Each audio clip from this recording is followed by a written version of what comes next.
Welcome all, another edition of the Stretch Run. I'm your host, Justin Sampson. I got my good buddy Oldy here. We're back. Oaklawn, opening day. Great card at Oaklawn. A great sequence at Gulfstream Park. We're going to start here. Post is in about 4 minutes with the late pick 5. We'll talk through this real quick. We're going to focus on where we went narrow, and then we'll dive in a little more on the pick 4.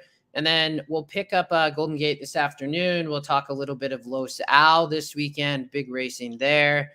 Oldy, how you doing, buddy? Doing great. How about you, Justin? Hope you're having a great week.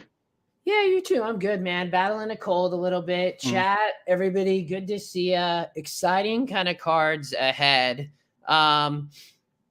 Let's Oldy, where'd you land on your single here at Gulfstream? This is my ticket, everybody, just so you can see. I didn't single, even though I talk about singling all the time, but I added 2 prices in race 8. I didn't want to single to 8 in the last leg, but that's mine. Oldy, talk about your single here in race 7.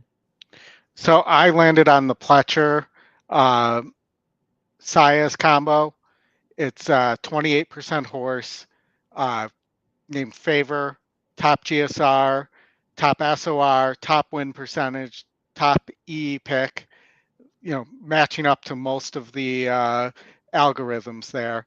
E morning line is 1-1, so not a lot of value. That's the downside. But I think this horse on the drop is dropping from about 74 SOR and had been running, in the 84 range as well, and is dropping to 66 here, and I think is catching the right group here, and also has a huge work on December 3rd, 1 of 33 at Palm Beach Downs.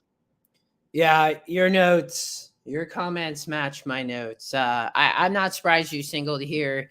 This horse coming off a layoff looks like just facing much, much better. Gets an allowance race here. I can totally see it. Makes sense. I ended up spreading a little bit here. I went 4, 5, 6, 7.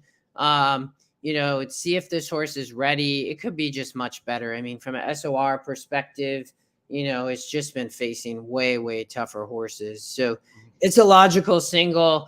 I ended up going 2 by 2. This is my only situation where I might not single.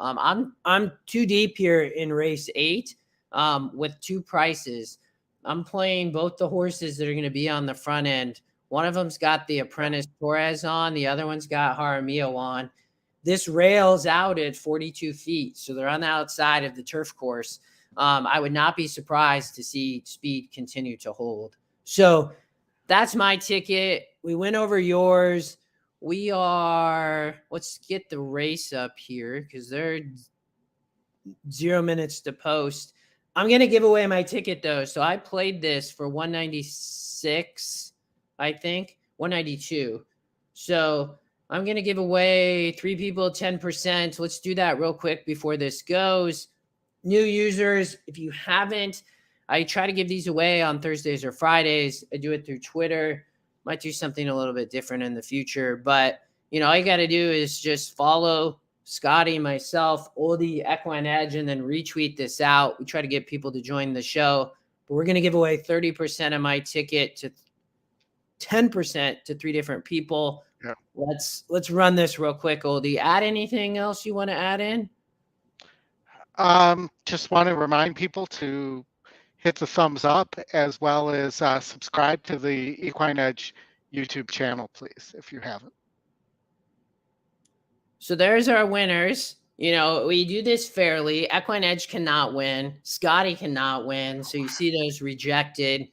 Michael Mobley was not following you or I, Oldy. So Michael can't win.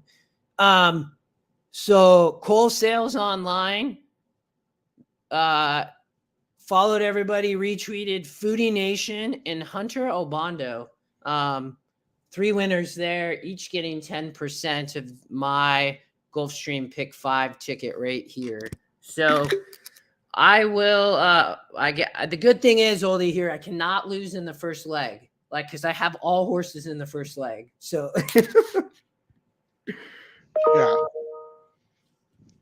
And, I did not I was talking to Andy Kirk, who's a frequent Stretch Run viewer, and he was surprised I didn't have the 4 here, but I thought the 4 was a need the lead type and wasn't amongst the faster horses. So I just thought the 4 was not going to. Horses are at the gate. It's now post time. Can you hear the race, Oldy? Race number 5 at 6 And furlongs. yes. 2-1 shots. Maybe it's working today. And Examiner, both with quick first gears. Cactus Jack is ready. Can you anybody in the chat let me know if you can hear the race? Vinny Van Gogh, the last two up are 61. And from the outside, the late running Uncaptured King.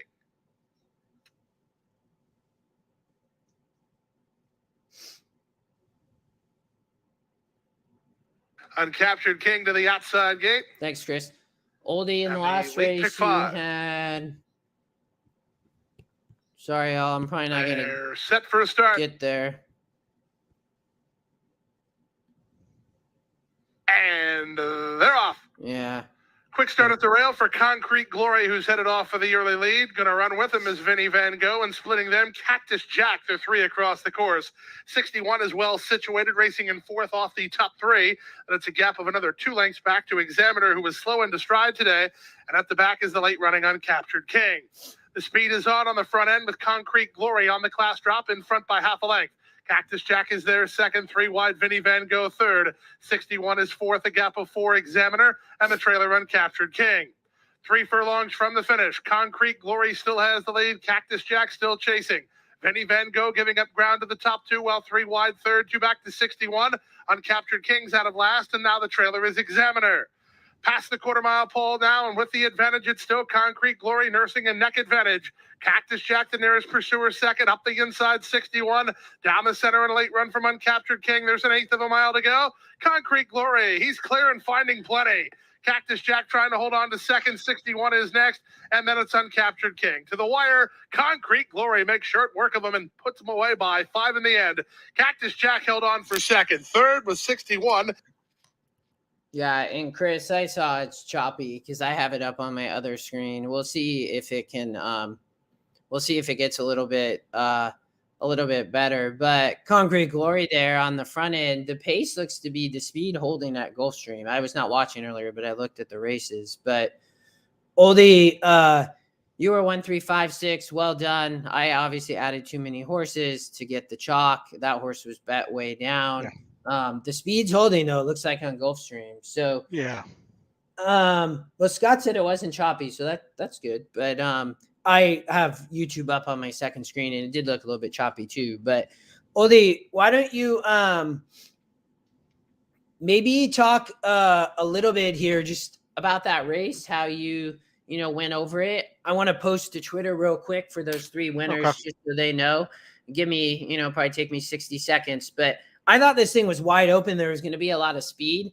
I know that 2, I think, scratched, and I think that was some of the other speed. But to your point, 4 probably needed the lead, didn't get it. But why don't you chat about this first race that just went for a minute? So the 1 was both your second pick and second win percentage, but was your top pace number. Played out exactly the way the pace suggested it would, in terms of the 1 getting the lead.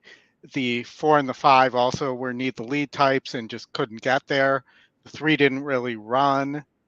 And the 6 and 7, the 6, I think the 6 really had a great trip, and just, the 1 just had too much left, because the 6 was sitting right behind that speed battle and really had nothing in the lane, and should have, didn't really run that hard early, should have been in perfect position, just wasn't good enough at this level, at this SOR, that was a 49 SOR horse. But it's Gulfstream.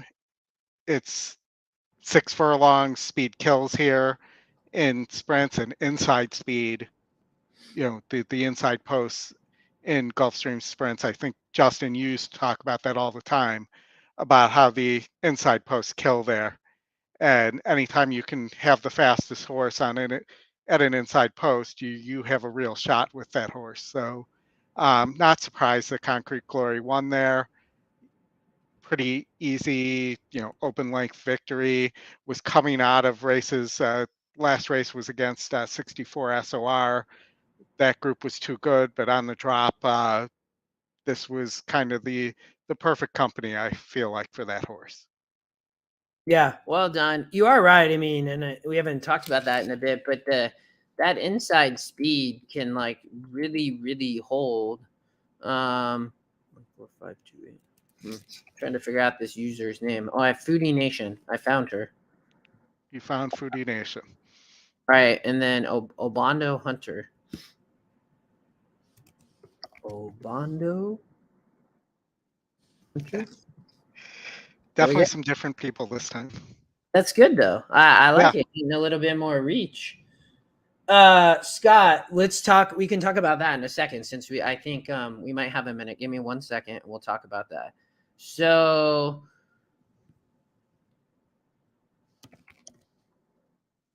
Scott Free's asking also, what does it mean that the rails up? Yeah, that's what. Let me Yeah. So we can. I think what Oldy. Let me. So I'm looking at our schedule real quick. So we were going to do. We were going to talk through this ticket. So this is good. Like, it's kind of nice. We like Gulfstream, the way they went off there. We'll have a little bit of time. We could talk through this ticket, but what I want to do, Oldy, is like, let's go back to look at the beginning of Gulfstream here. And I did this really quick as I was putting my ticket together, and look at the rail being out, and then we can talk about it as we go through these races. So you can see the rail being out, Scott, is going to be, I think, predominantly on a turf course. I don't know if such a thing exists on dirt, maybe in other countries. I don't think it does here. But if we go back, one of the things I always like to do, Oldie, is like look at past races that have happened in the day before I bet the race. So I did that really quick today. So if you look at Gulfstream Park race 1, and keep in mind, Scott, that and good luck, Tony, in your pick 5. Like, you'll have to let us where we're at. Gulfstream went down to 1 turf course, right? But it is a fairly like wide, large turf course. So what it means is the rail can move of dependence of where that rail is on the course for the size of the turf course. So if the rail has, let's see here. So if we pull this up, you'll be able to see it says rail at 42 feet. So that means the rail has moved 42 feet out into essentially probably the center of the turf course. So it's made the turf course very narrow. And where if it's at rails at 0, you have a very large turf course. Well, what that does, right, it creates very tight turns. And in situations like that, the pace can hold on a turf course like that.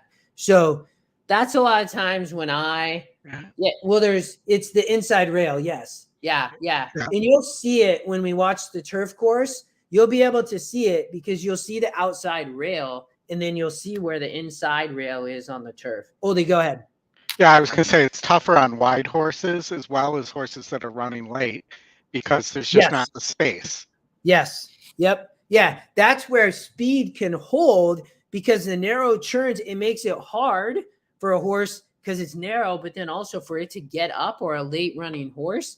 And again, front runners have an advantage a lot of times when that inside rail can move. And what I'm guessing Gulfstream is doing right now that they have the 1 turf course is they're saving, right? Like save inside of the course, and like, let's race on the outside. And that was probably built in. And I didn't, I haven't followed up like how they built the turf course and everything, but I'm guessing that was built in of their thought process when they went from 2 turf courses to 1. So in this situation, when you look here, the 5 wins the first race, the 9 gets second. I didn't watch this race, but I would guess it maybe was hard for the 9 to get up, and somebody won on the front end and the 5. Let's go to race 4. Again, same situation. You always want to check, but same situation, right? And you look, the 4 horse and the 9 horse won, which was the second pace, right? Yeah. 5 maybe couldn't get up. I didn't watch these races, but yeah. Yeah, I missed that one, but I saw the first race, and in the first race, they went 22, basically 22 and a half for the opening quarter at 1 mile and 16th, and the speed held. Yeah, it can be very hard for the speed to get up like that. I mean, it really Yeah. can. So, okay, let's oh, and Oldy, you might have to. I bet. Let's see what's gonna happen here. This might go to my ticket. Maybe not. Oh no, it kept your ticket. Good. Okay. Okay. I have two instances going. So, if we look back at this race, you talked through it. I was not, I didn't necessarily love the 5. I probably could have narrowed here. I thought the 4 and the 1 had the best shot, but I just ended up spreading because I went narrow later. So let's talk. Anybody wants to play a pick 4? So we have 17 minutes. So let's just finish talking through this, Oldie, through the races. So race 6, again, on the turf, rail being out, right? I thought that the 1 and 3 here are both very interesting, with Chantel on the 3 and the EquinEdge long shot 1 with Miguel Vasquez. I thought could be tough. Size is on the 5, gonna have to try to come off the pace here. And so we'll get to watch this explanation, I guess, of like what happens when the rail's out. We'll get to see the turf course. And then I ended up adding the 7. This horse gets a GSR increase coming off of the synthetic. And one thing that I've done, Oldie, like I didn't do this last week, but I did this week. So, right, I talk a lot about how horses close to the front end going 2 turns on the synthetic rarely win. I think it ended up being like 6 or 5% or something. Right. But on the Gulfstream turf, it's like the opposite. A lot of times horses speed holds, and I don't know how that's been happening on the new turf course because it's so new. But so when I was handicapping in this situation, I'm like, yeah, this horse isn't probably, it sat mid-pack, but you can't, this was a 64. Now this horse gets over to the turf, win percent goes up a little bit. This was a little bit of a price because I'm like, this horse shouldn't have been racing. It's racing fairly close to the front end, not too much. But the same situation here, when you look at the 1 horse here, this horse is never going to win on the synthetic racing that close to the lead like that. It did here, it happened. Yeah. But, so I thought this was a little bit interesting to use the synthetic the way it's been running at Gulfstream of how this horse might run on the turf. I hear you. Definitely. I was not big on the 1 and I didn't like the 7. I think the 4 seems to be the class of this field. So does not always get there, but has been running against the same or better, gets a little bit shorter here, a slight GSR bump, is your top Scotty and top win percentage, or tied for top win percentage. And I understand from a value standpoint, you wanting to drop that, but it looks like it's right now at 4-1. So it's not getting bet that heavily. And the 3 is getting bet heavily. And I agree on the 3. I think if you look at the 3, there's also a nice GSR jump there going from synthetic to grass and going from sprinting on synthetic to grass. So should show speed, should get away pretty quickly. I think it's faster than the 1 as well. I think the 1's a little class compromised versus the 3 and the 4. Yeah. And then if there's a pace breakdown, I think the 5 is your best option to pick up the pieces. Yeah, that's the way I looked at it. I just dropped the 4. Anytime I have like a little negative sign, I'm like, I don't even want that horse on my ticket. It was the second EquinEdge pick. I'm guessing maybe the 2 was originally the top EE. It was. So the 4 moved into top EE when the 2 got scratched. This horse does have the top GSR. It was the second win. Now it's tied. I just looked here at Dream of Change. I'm like, okay, you've been racing in 54s after dropping Saratoga Monmouth and not winning. And I don't know. Maybe this is the day that this horse doesn't burn money, but maybe it actually doesn't burn money if it wins because it's probably not going to be the favorite. So, probably gets the right race of where it should be here at Gulfstream. But I was really just using the SORs here, and was in the 8 post here, maybe had a bit of a troubled trip, but here, steadied early, rallied, I'm like, and still couldn't get up to win. I mean, it's going to be tough, I think, but maybe today is able to, if there ends up being just an insane hot pace, but I think it's going to be hard with the rail, but we'll see. Does Patrick Biancone own the 7? Because it looks like it's named after his daughter. Yep, for sure. Andy won. Chris, you said it's 7 running on snake venom. I don't know, man.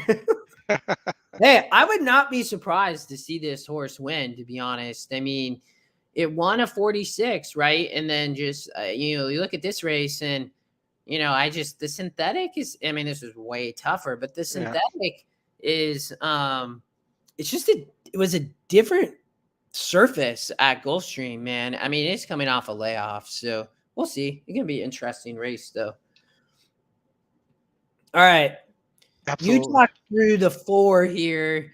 I agree with you. You can see I like this horse best. I mean, I almost singled here just like you, but played a little bit different.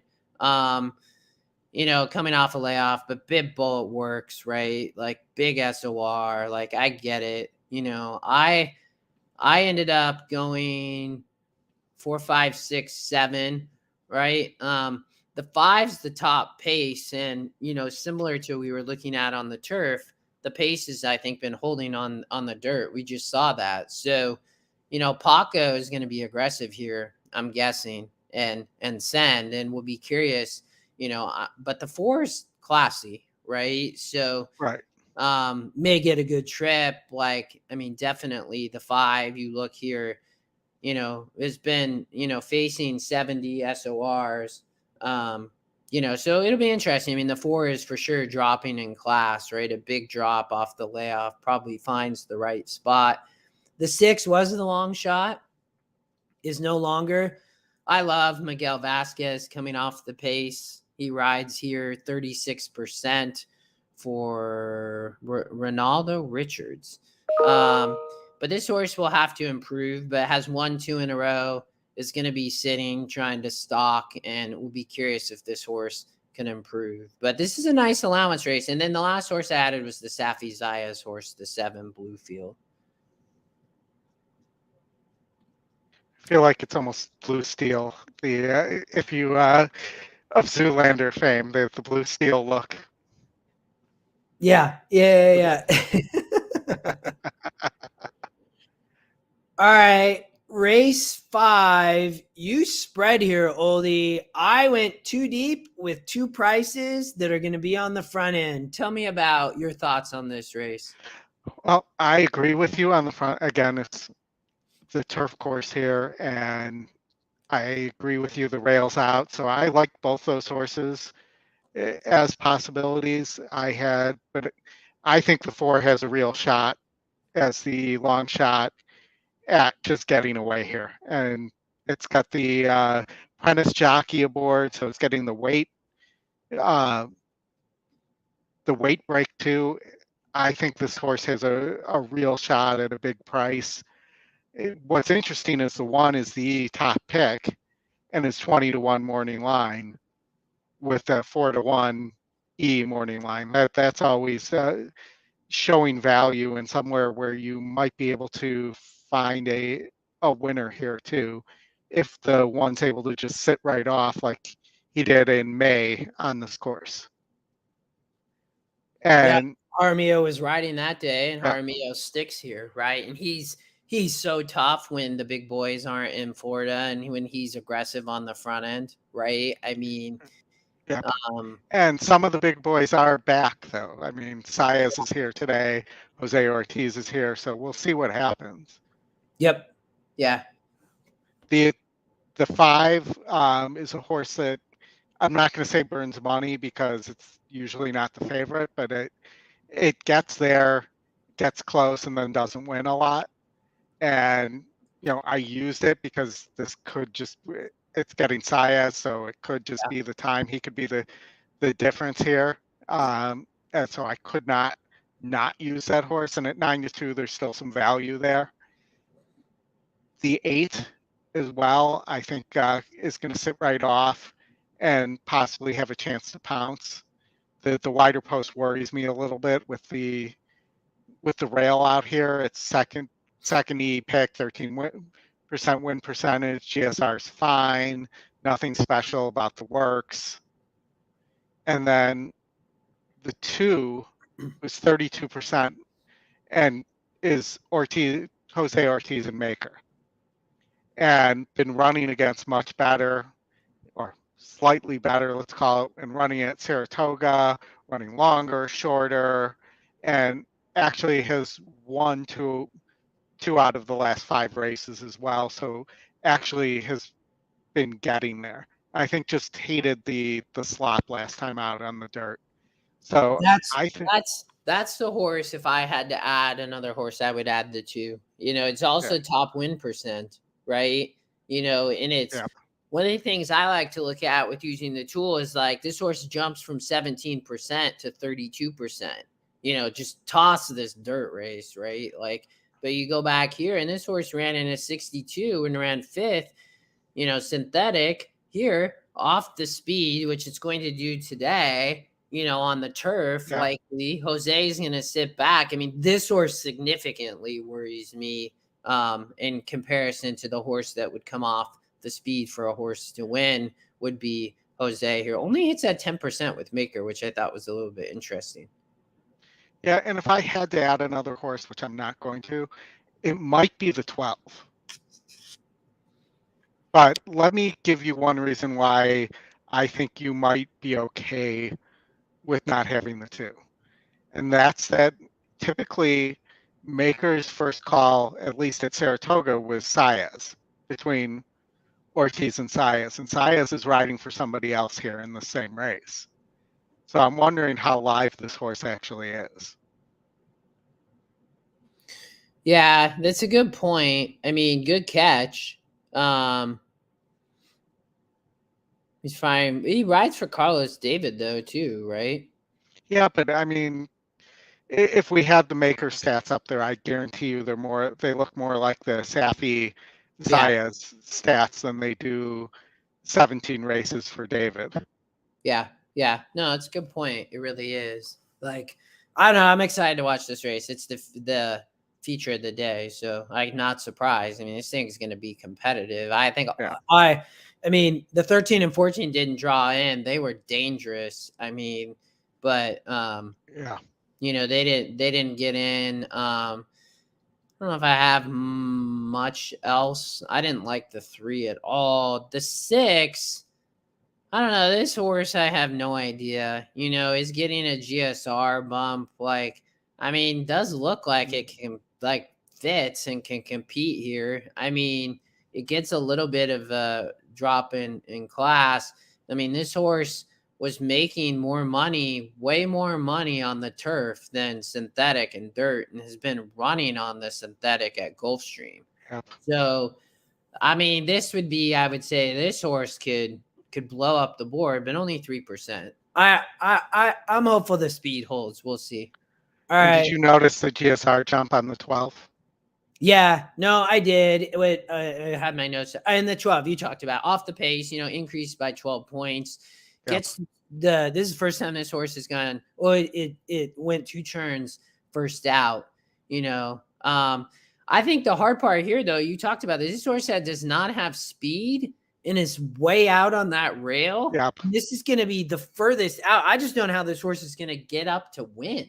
I think is the hardest part. I mean, that's the reason I didn't use it. But the fact that it's getting Zayas back, and the last time Zayas rode, the horse won, granted against weaker, but I think this horse really wants turf and doesn't want synthetic, and was winning on the synthetic anyways. We should, when we get back to this race, we should try to get squeeze in a vertical, to be honest. Or maybe we play a double from the 12 to our last leg horses or something like that. Yeah, no, I would, but I think the vertical could pay massive here, to be honest with you, because I mean, if the 1 or 4 both hit the board, like this thing will pay well. I'm sure both will take money. I mean, obviously handicappers can see the pace too. Yeah. All right. You in the last race, I thought about singling the 8 here. I really did. As everybody knows me, I like almost preach always singling, but I did go 2x2. That's about the only time I don't single. I added the 4 with the 8. You're 2, 3, 4, 8. Tell me a little bit. I couldn't add the 2 on the GSR drop, and the 3 I just didn't like. But you tell how did you get to beyond the 8 here? Well, I like the 3. First of all, on the 8, the 8 seems to be a money burner. Just, finishes second a lot. I think may need the lead because just, doesn't quite get there. Zayas is an upgrade in terms of, or actually Zayas has been riding. I take that back. Is moving to synthetics like GSR jump. So I didn't love the 8.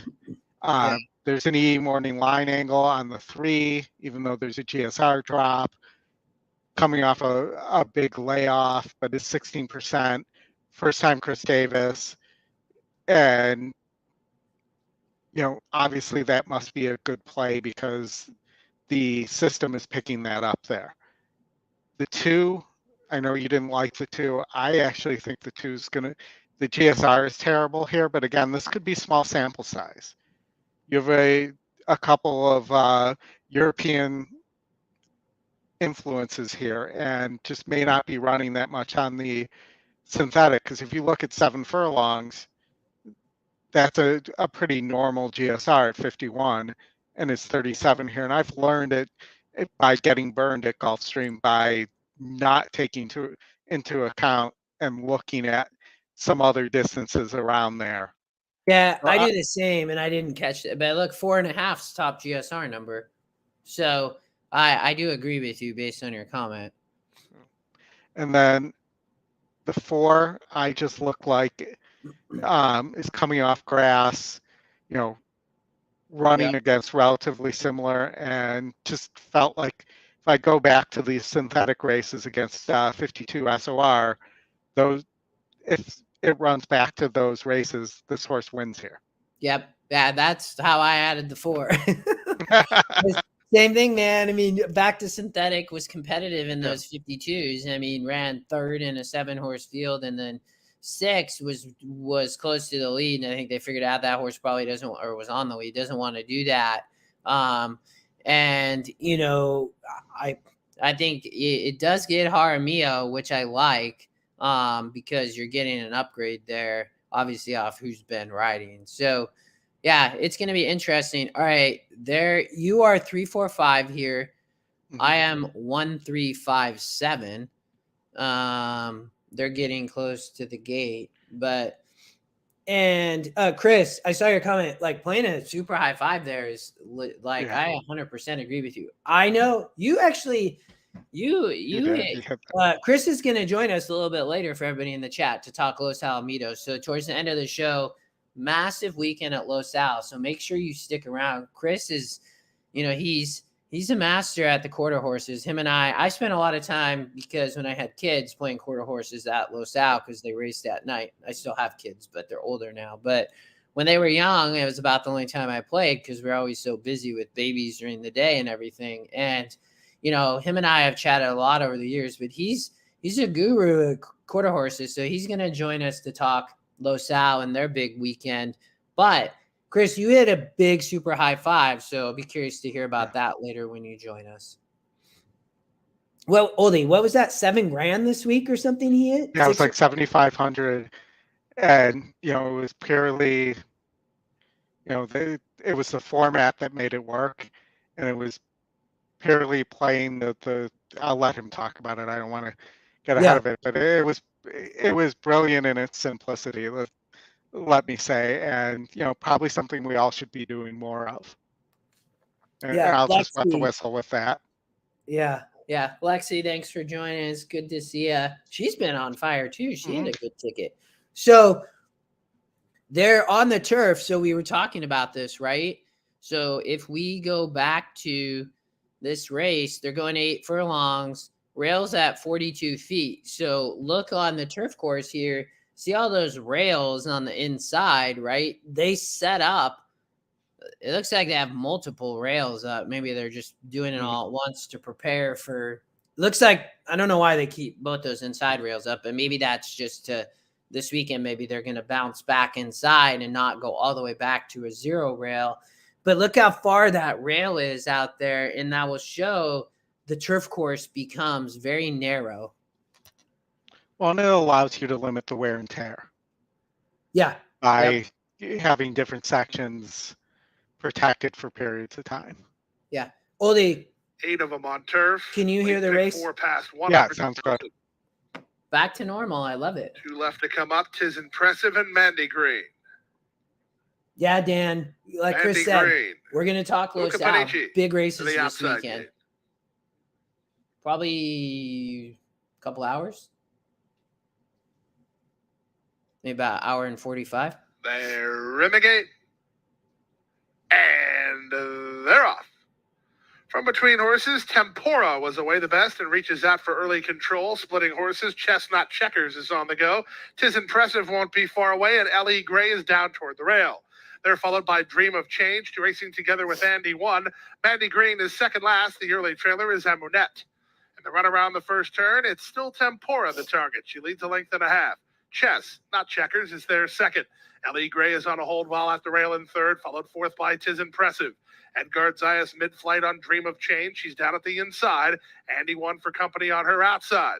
Mandy Green on hold for Panici second last, and the trailer is still Amunet. The leader is still Tempora. Not much pace on here. Tempora leads by a length and a quarter. Up on the outside, Chestnut Checkers is their second. Sayas in the clear on Tis Impressive, who's out racing up on the outside third. L.E. Gray is between horses. They're followed fifth by Dream of Change, then Andy 1 and Mandy Green. And still at the back is Amunet. 50-1 for a half mile as they leave the backstretch and move on to the far turn. The pace picks up. Crawling. Tempora has the lead. Chestnut Checkers slow. second. Tis Impressive 3 wide third. L.E. Gray hunts room at the rail in fourth. Dream of Change is thinking about a 4 wide move. Come on, turn that horse away. Mandy Green, then back to Andy 1. There's a quarter of a mile left to go. 3 quarters, Wire 113-1. They three. straight for the drive. Tempora got a soft Wire. half and still has something in the tank. She leads by 2 with an eighth of a mile remaining. Chestnut Checkers second. Get Down up. the center, Mandy Green. No, the 9. Gray close to home. Tis Get up. Impressive Get taking up. a shot. No. Mandy Green surging to her. Tis Impressive gets the job done. I mean, Mandy Green second. Tempora weakened to be third. it's I don't even know what the 5 odds are, but I know the 3 was a price. But I think we both advanced though, Oldie, right?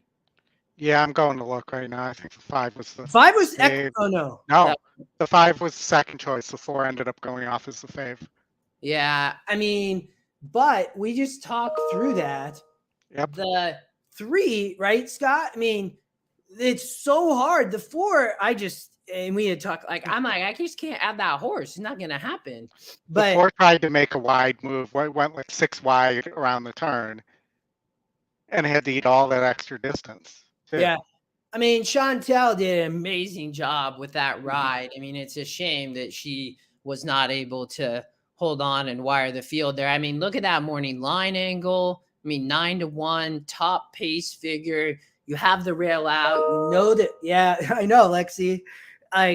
She did an amazing job with that ride. You really can't ask for anything better. Hey, Anthony. And that just shows, the 5 sat close, right? The 5 was sitting close, I think, Yep.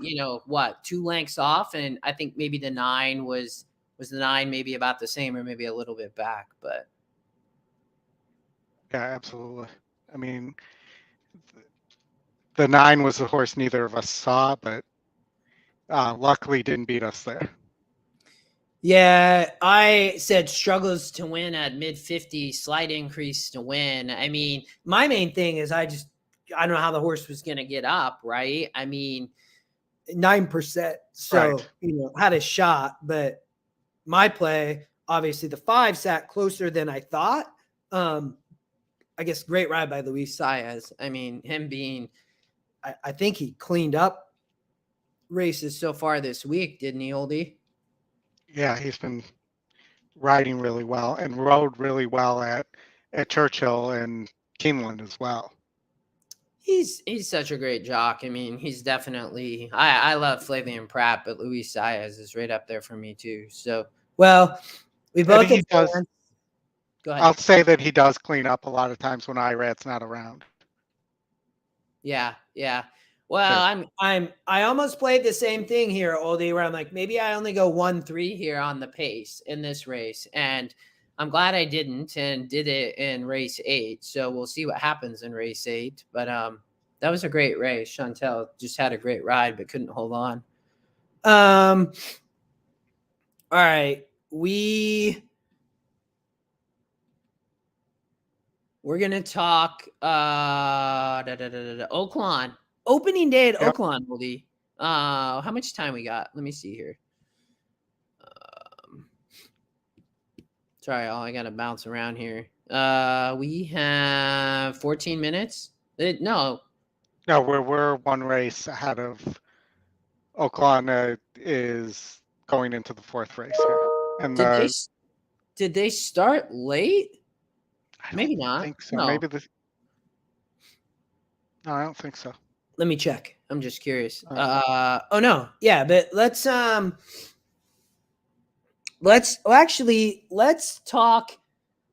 Del Mar pick 6 last weekend. You and I, let's do that. And then we will talk Oaklawn. If we have a little bit of time, we'll start covering Oaklawn, and then we'll watch Gulfstream again. So I have about 25 minutes here. And then we will talk Oaklawn late pick 5, maybe here in a minute, but let's talk Del Mar pick 6.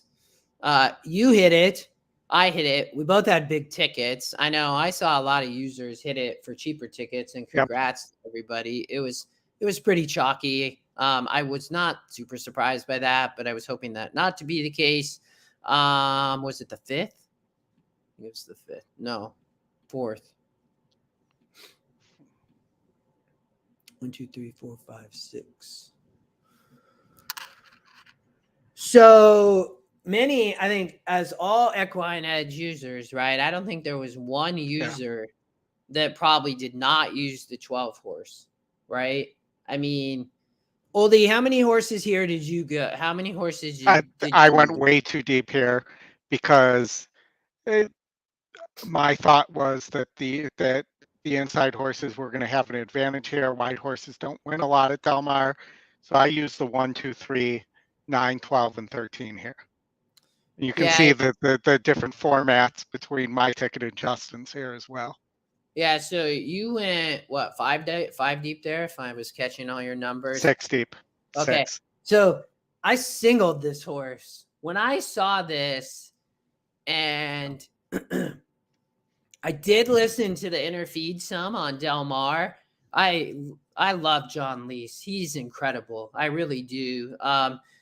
Jessica Pfeiffer's been on with him. He's had various people on. Scotty's been on with him in the past. I think you and I love covering Del Mar. But John is incredible. And, he gave me a lot of perspective on this race. I thought after listening to him that this race was just, there was nothing here. I really didn't think there was a lot here. Any of these horses that had been racing, I didn't think really had much of a shot. And when I looked at this, I'm like, somebody on the lead's going to win this race. I didn't like the 1 or 6 at all. And I essentially came down to okay, why not trust the system? Yeah, Chris, I did. I bet I won more money on my win bet than I won on the pick 6, but I did. And I've talked about that. I traditionally will win bet my singles because, and I don't want to sidetrack too much, if I am singling a horse, I think it's going to win, I should still win bet it because of a situation like this. I only won on a big ticket like this, like $300 or $400 after betting. And on my win bet, I won a lot more. So I just trusted the system. Was the top GSR, was the top win, the top EquinEdge pick, morning line day. I'm like, this horse is going to go off at 9-2, 5-1. and was fine with it. But I was trying to beat the chalk later. I ended up Oldy adding the 2 in the third leg. I shouldn't have. I did that last minute. I basically, my ticket was only $460, and I knew Regal Glory might be tough, but I said if you can beat Regal Glory, that might happen. I was worried about the 5 here, and the 5 nearly won. I didn't even have the 5. Yeah, and I was not. I mean, I thought this horse might run, and I was like, this is the leg that almost cost me. You know, yeah, Chris, I do, and then this I knew was a tough race. Kentis Ormo won this race, right? I think a lot of people this knocked them out. Oldy, I mean, what were your thoughts here on the second to last leg? So I was only 4. I was 4 deep there. I was 2, 4, 6, 7 in the second to last leg, and on my ticket, I loaded my ticket. Unfortunately, I believed in Regal Glory. Gave it out as a single on last week's show, if people remember listening. And then I decided, well, maybe I'll try to beat that horse. So I threw the 5 on there, thinking, because Regal Glory has been vulnerable this year to early speed, but the 5 just, Mike Smith let the 5 run like an idiot, and the 5 was done, and everybody else in the field was cooked, and Regal Glory practically walked home with the win. Yeah. There. And, you know, I really thought there was not much in that race besides Regal Glory. I did not really like any of the other horses. Pizza Bianca is just not great. Really hasn't run well since that Breeders' Cup Juvenile. And, you know, the only, when I like to play against favorites, I like to be able to visualize how that horse is going to lose. And on the front end was the only way I saw Regal Glory losing here. It's just too much of a class drop. Was running against boys in the Breeders' Cup because there is no mile for fillies, and just was too, on paper to me, looked too good for this bunch. Yeah. No, for sure. But it was cool to like compare the difference. But you know, I try to find situations like this and just trust the system as long as you can get everything else to line up. And in the situation here, I'm like, this field just looks terrible for maiden 32. The 13 did run a good race though. I was a little bit worried was pressing the 12, but the 12 was able to just kind of put that horse away basically. So, but it was a fun sequence. Delmar did a good job, I feel like, to close the meet there. And they're probably not back till next July, right? Yeah, no, that sounds right. So July or June, whatever it is. But yeah, I think they're off for a long time. It's mostly Santa Anita and then a little bit of Los Al sprinkled in between. Yeah. All right, let's talk Oaklawn. Oldy, can you verify that that's your ticket for me? Verified. All right. Okay. Why don't you, we have, how much time so Oaklawn, the pick 5's not going off for about 40 minutes, but we'll start talking here because we have still 15 minutes till Gulfstream. So we have a little bit of time.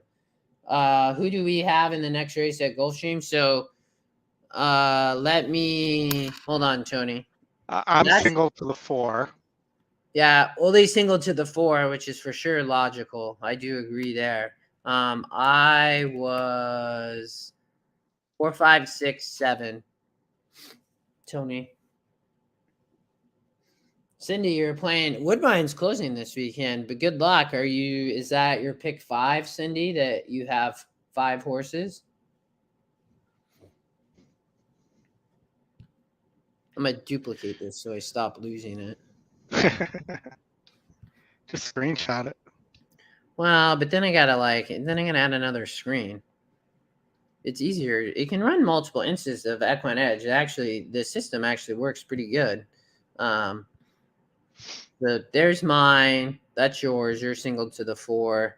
I'll pull up your ticket here in 1 second. Let me race 5. Why don't you, Oldy, talk so Oaklawn's muddy? Is that new? Nope. Oh. No, unfortunately, it's not.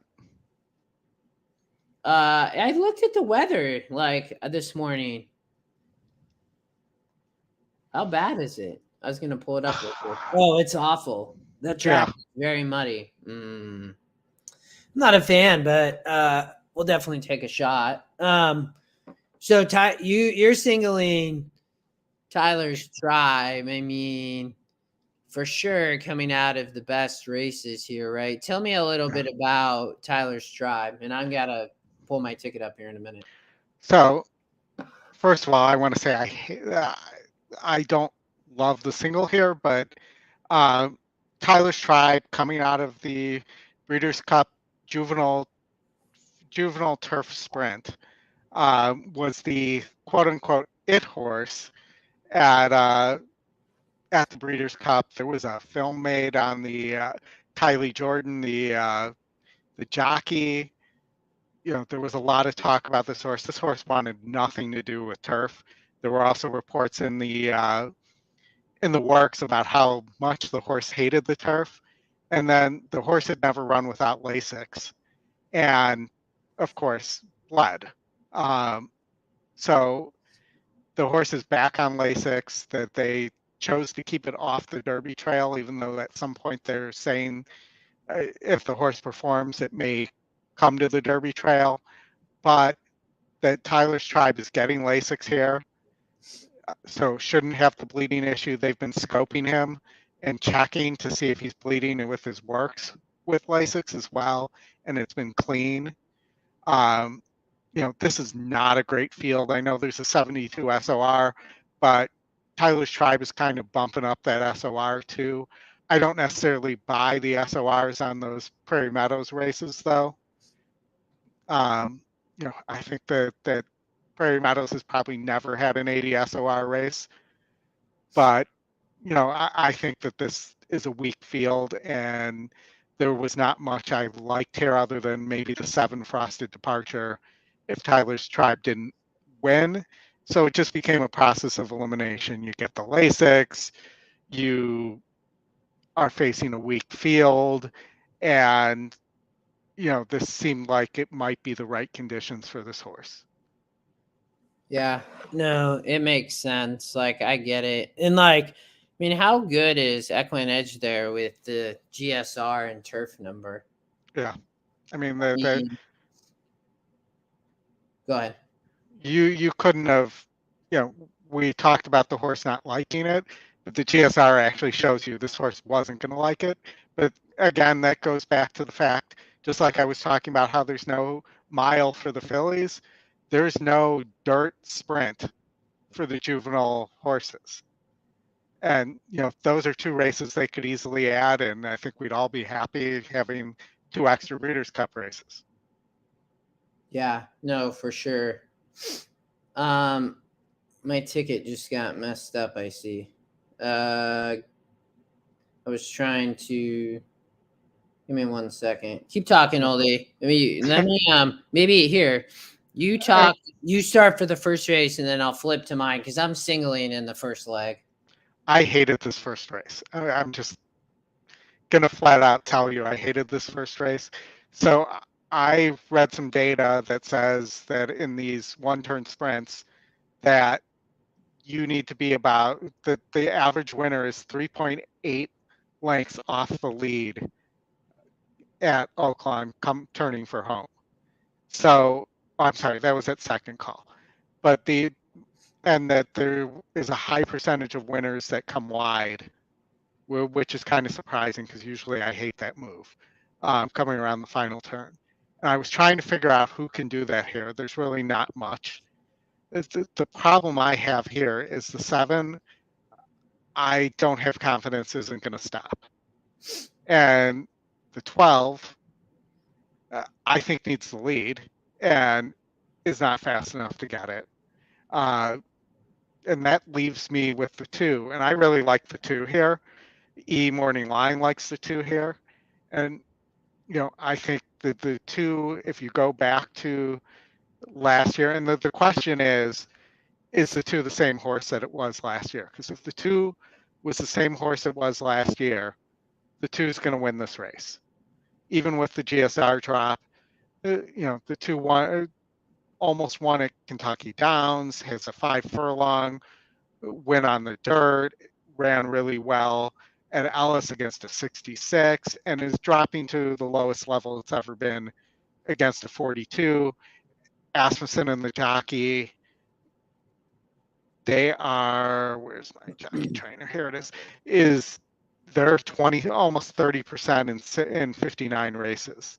So I think that this horse might be sitting on a big race and might be just catching a weak field. This is also 12% win percentage. The E long shot, so one of the algorithms likes it. And there's some nice works here as well that dating back to October at Ellis Park. And this just might be this horse's right field and right time here. Yeah. I was going to single the 2 here, but I'm actually going to single the 1 in the third leg, I think. Hold on, I got to look at one more thing. All right. And then I'm going to pull my ticket up. Yeah, I'm singling the 1 in the third leg. So I was going to single the 2 here, though. Like, I agree with all you're saying. So let me see if this will – I think it'll pull up. That's not what I want, but that's okay.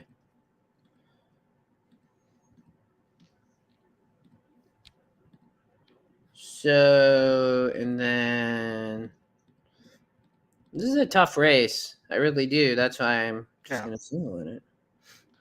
Well, and the only horse that the 12 scares me a little bit there if I was singling the 1, just because it fits that wide profile. But I think that it's going to be too close to the pace there. And there are a lot of horses in race 7 at Oaklawn that have been facing good fields. With the 12's a 70 SOR and is dropping here. The 4, which is your speed of the speed, it was facing a 68 SOR. But this horse just looks like it stops. Really hasn't beaten anybody above 60 SOR. And, this field just looks like it might be too good for the 4, who's the E long shot as well. And I can totally see the 1. I could see the 1 coming off the pace here with all the speed and just circling these guys. Yeah. Let's I agree with that. Let's talk leg 2 real quick, and then we'll talk race 7 again. I think how much we got? It says 4 minutes at Gulfstream. They're not even on the track yet. Okay, cool. So I'm 2-3-6-8 here.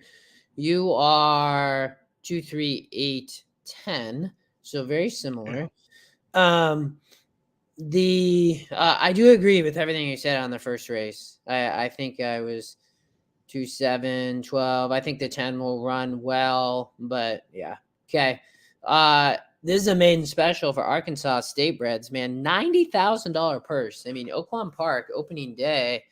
We won't get to watch live video here, but it's a great track. They have great prices and everything. I mean, it's really awesome. Colin, good to see you. So I'm 2-3-6-8 here. I think the 2 and 3 are the EquinEdge picks. The 8's the EquinEdge long shot. The 2 is top pace, right? The 3 is, second pace. These could be between these 2 horses. To be honest, the 2 didn't work out since that last race at Churchill, which I did think was a little bit interesting. I mean, took off 6 weeks, but I mean, is a young 2-year-old. So maybe this horse is fit, ready to go, and they've just been jogging in the morning. Or could have been at a farm somewhere and they didn't record the works too, and it's sitting on something huge. Likely. That's probably the more likely. Good call. I totally agree with you. Like, I mean, they may have, and it may not necessarily be fully working. It may just be at a farm, right, where they have a working track that they are able to get this horse fit, basically. So, yeah, that's crazy, Chris. Almost $1 million daily. I mean, Arkansas really coming around with the racing, which is awesome. Yeah. I added the 3. This horse is bred to sprint. Morning Line likes it. The 8 first-time starters, 16%, right? I mean, this horse is bred to sprint. I mean, Garcia is riding, nicely bred horse, I would say. I mean, not a huge GSR, but at least is going to be bred to sprint here. I thought the 10, was interesting. The morning line didn't like it. Is the top GSR. And it's the top win percent. Maybe I'm probably going to fix my ticket because maybe I should include that horse now seeing that. I thought the 6 was interesting, but Oldy, you are 2, 3, 8, 10. Tell me about your here. Well, I almost singled the 10 here. I was really close to singling the 10 here at 30%. John Ortiz is a pretty good first-time starter trainer. Top win percentage, top GSR. This is another 6 furlong race. So another one-turn race. This horse projects to possibly be sitting in a perfect trip here. And the only thing that kept me from was that the works were not fantastic. There was no bullet work here. The gate work looks okay, but there were some works here where the horse just looks like it didn't run too. So that kept me from coming and singling the 10 here. Yeah, and I think I must have. I'm not adding the 6. So you and I are the same. The first 2 legs. Yeah, seeing everything quite. That's same. very rare. I 100% agree with you, man. It's like me and Scotty seeing something correct the same way. All right. And I have one other thing on the 10. I just looked for fun. I looked before, but I hadn't written it down. The 10 actually goes up 2 points on wet GSR as well, and is a 73. Oh, yeah, nice overall. Yeah, I mean, this Caro Mandel. I mean, I'm with you. This horse could. The morning line doesn't like, but the win percent does. I mean, hopefully this horse maybe goes off at 4 or 5 to 1. It'll be interesting to see. The system morning line likes the 2 and 3, the non first time starters here. The horse is getting out for the second time. So we'll have to see. All right. This is your Gulfstream single. You're singled to the 4 horse in favor. And I am 4 deep, 4, 5, 6, 7. Going to be an interesting race, I think. Let me know, Oldy, if you can hear the sound once it comes on. I'm gonna flip it over. Not there yet. Good. It's not. Yeah, and no sound yet from Gulfstream. And let me say to Colin, if he's still listening, I played against the trend we were talking about on Twitter all week, and I did use a last out Breeders' Cup horse. I don't know if anybody saw that discussion on Twitter about the trend of last out Breeders' Cup horses not winning their next race. And what was this for? This was just a discussion we were Colin, myself, and a bunch of other people who joined in who did not like the suggestion that to not bet the next out Breeders' Cup horses. And hold on, I'm going to pull up the stat here. Hold on, if I can find it. It's back several days. So, but it was like if they weren't running in the juvenile fillies, it's like 8% is the win percentage on next out Breeders' Cup horses. And that came courtesy of a book that Colin was looking at, and he actually screenshotted and put out there, and people didn't understand that he didn't write it. Oh, I got you. Did you hear track sound a minute ago, Oldy? Yes. Okay. Yes, cool. we did. All right. Well, good. We're, I think, back to normal. I didn't change anything. It just happens to work. So I don't know. Something. All right. Well, good luck on your single. You are singled to favor the 4. I am 4 deep, 4, 5, 6, 7. I'll be curious. My biggest The interest horses here is are at the gate. the 5. It's now post time. 15 I to can't 1. believe that 5's 15 to 1. I might have to jump on Starting that leg of a real late fast. victory offering here. I mean, that horse could for sure. Favorite I is mean, Stone even Street if Stable's it doesn't favor under win, jockey Luis Saez. that horse could hit the Or trainer board Todd easy. Fletcher. Easy Come, Easy Go, and Bluefield are the last two to move in line. That was my second choice. Was Under the Edgar 5. Zayas will complete the field. All set for the 7th race to start the late pick 3. They're off. Good start and a smooth one at that for Favor from up between horses. She's ridden to contest the early pace with EquinEdge right on her outside. Bluefield is away in 3rd, followed by Starship Nala and Easy Come. Easy Go. The trailer is Sonar. The leader is Quinoa in front by an neck. Toward the rail, it's Favor in 2nd. Bluefield watches the embattled duo while in the clear 3rd. 3 back to Starship Nala, then comes Sonar. Out the back now is Easy Come, Easy Go. The opening quarter was 22 and 3 as they race to the half-mile point. Down at the inside, Favor is now come on to put a neck in front. Quinoa is back to 2nd. Bluefield is still a patiently handled 3rd. A gap of I think another you're going to 40 get this here with the 7. outside Sonar, and out the back is Easy Come, I mean, Easy the 3 Go. is rolling, Round man. the far turn at the 3 furlong point. Zayas, he's moving on Bluefield and is up to challenge Favor for the lead. Zayas goes to work on the favorite. These two Four now at the still top has of the horse, stretch by though. 2 over Quinoa 3rd. He's Starship Nala scrubbing is there though, 4th. big The rest time. out of consequence. Quarter of a mile to go. Bluefield on the outside. Favor. She cuts the corner and is up for a fight. These two kick on through Fourth a 45 and game, 3 half man. mile. 3 Yeah. to go, and Favor is turning. That's a class right there. Favor now reasserts Yeah, her for authority to sure. lead by 2. Bluefield did everything she could, but what she could not do was outrun Favor. Favor is in front. Bluefield is Sometimes second. Starship now the 3rd. Sometimes you ask for a favor and you get a favor. So true, man. Nicely done. Nicely done with the single. Where are my booms though? For the single. I mean, granted, that was what Chris Walsh would call a Captain Obvious, Yeah. but a single's a single, and I think we're pretty well spread the rest of the ticket too. Yeah, I mean, you had favorite in the first, favorite there, so you have good coverage in the last couple legs here to bring this home. So well done. I mean, that to your point, that was all class there.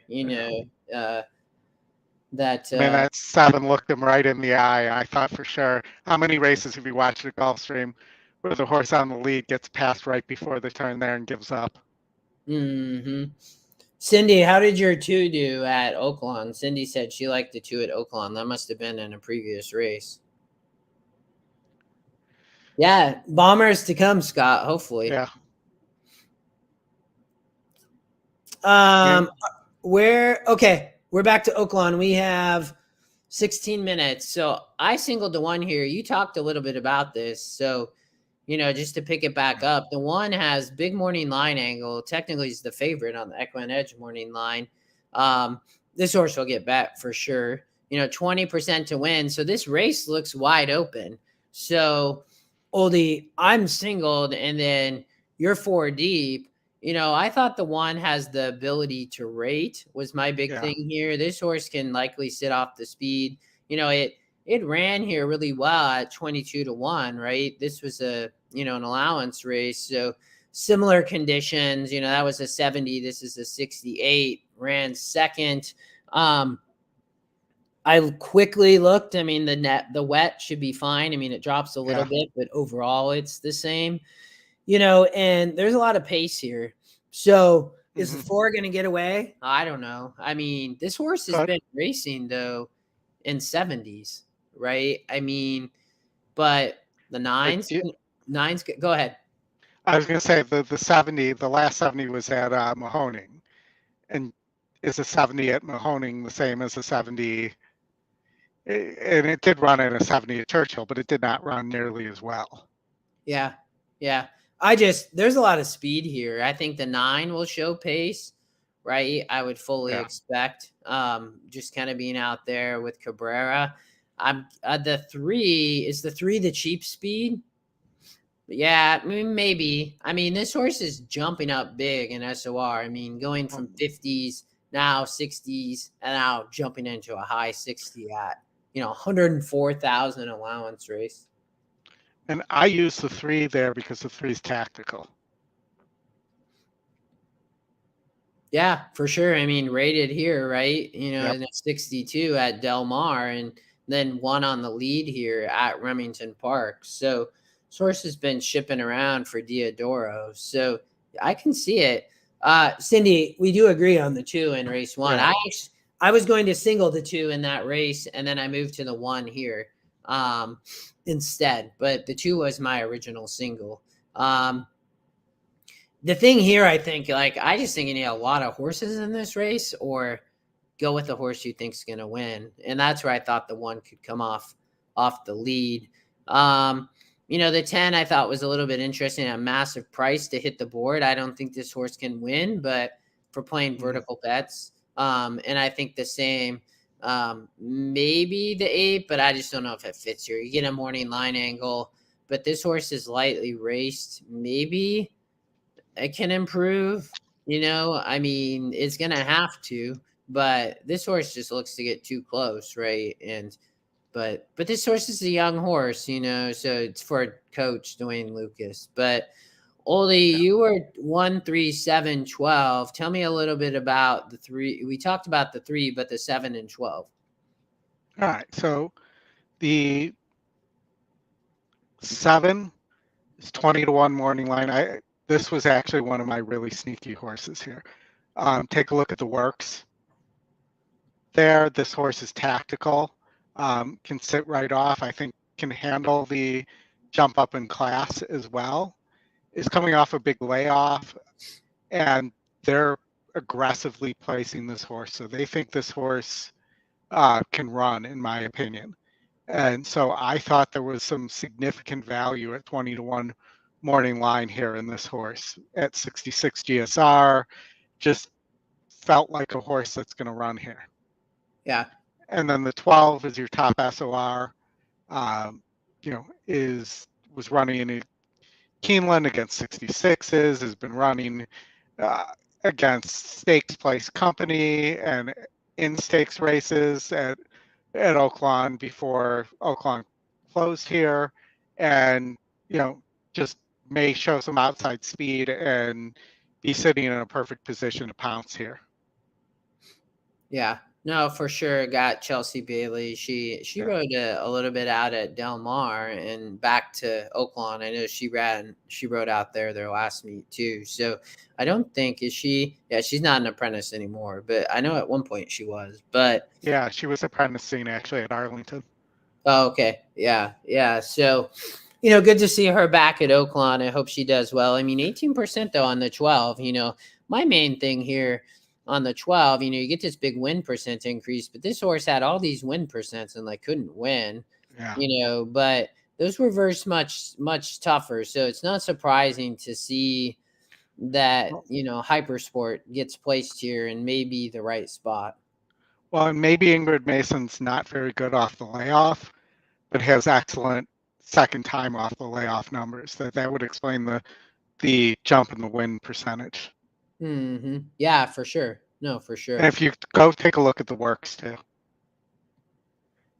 And I will tell you, Chelsea Bailey actually is also an MMA fighter, which is pretty interesting. There was an article about her when she was apprenticing at Arlington where they talked about her MMA career as well. Yeah, no, that's really, I saw that as well. It's really cool. All right. You talked a lot about Tyler's Tribe. I think that this race will be interesting. I totally get why you would single the 5 here.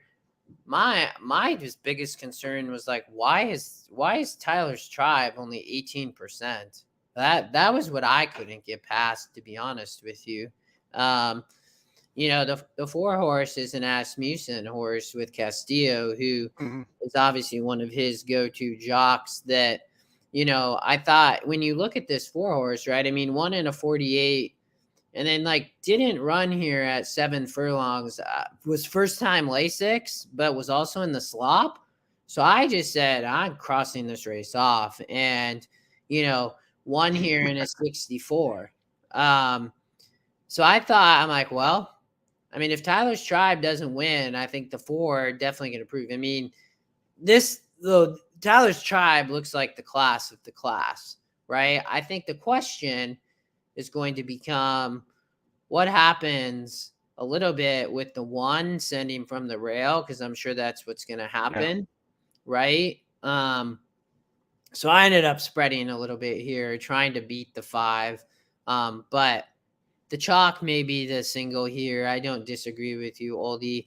It would be 5 and 4 were my top 2 picks. I thought the 9 was interesting.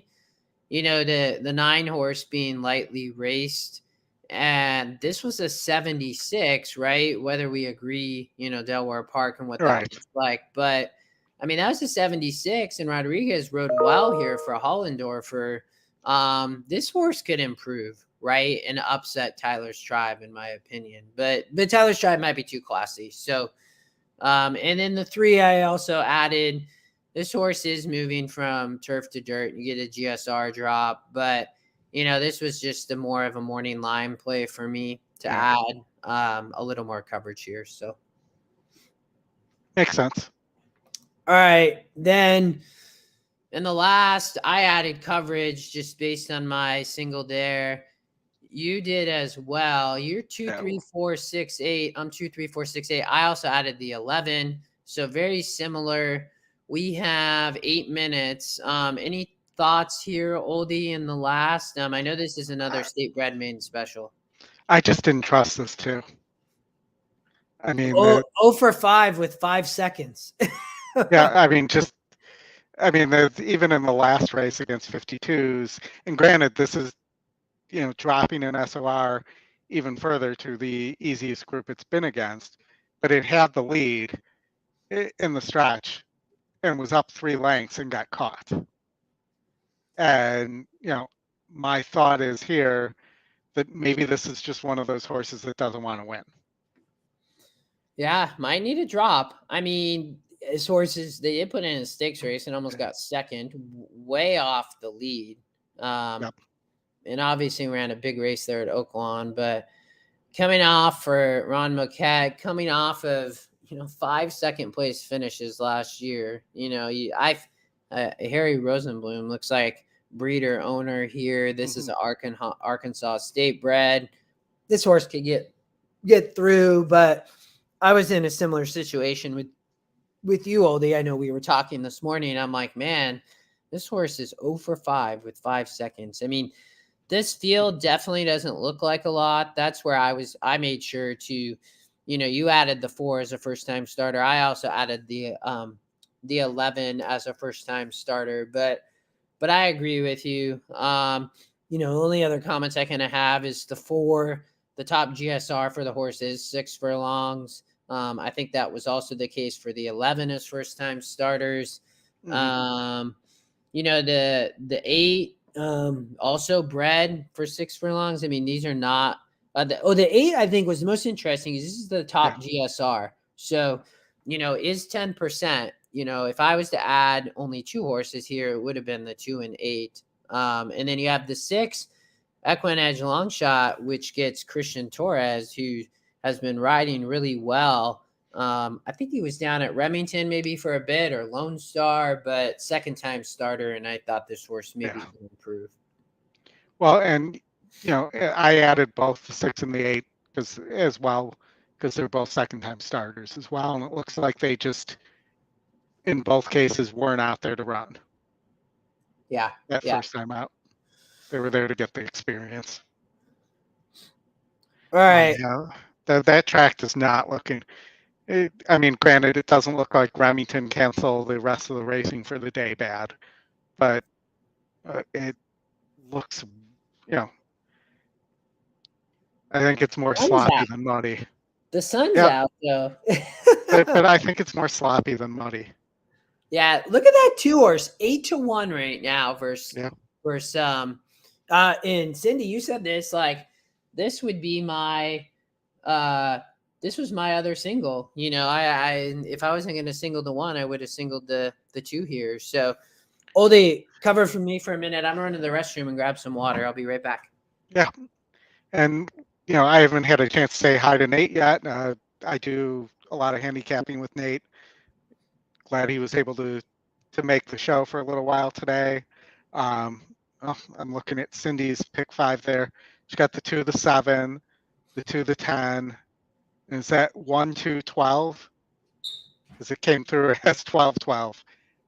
The 4 and then the 2 and the 8. Okay, so that's the Cindy, what I'm going to call the value play as well there, because Cindy's tickets pay really well.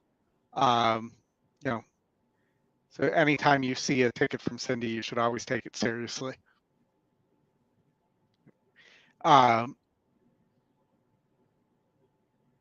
Oaklawn can't use any products to put on the track, so they can't seal the track, Nate.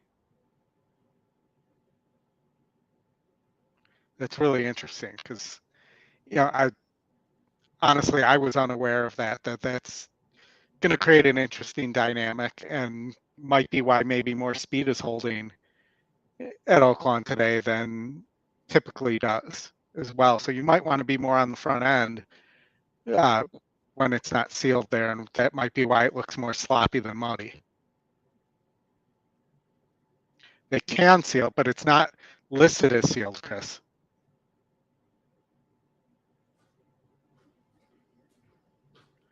Hey, Razor, how you doing? Saw Razor, middle of the week or so, was getting pretty hot on Twitter, had some nice wins. Good guy. If you guys are into sports betting, I would check Razor's product out. He does a great job and really puts a lot of care behind everything he puts out there. That's my ad for Razor there. All right. So anybody else playing a different Oaklawn ticket? So we can see, we saw Cindy's. What else do we have out there? Because I imagine that there are other people playing pick 5s here. This 2 are 7-1 still, Oldy. Yeah. It's pretty wild. Yeah, you have 2 really heavy favorites, though. And, most of the money are going to the 7 and the 12. So that's driving all the other prices up. Yeah, no, for sure.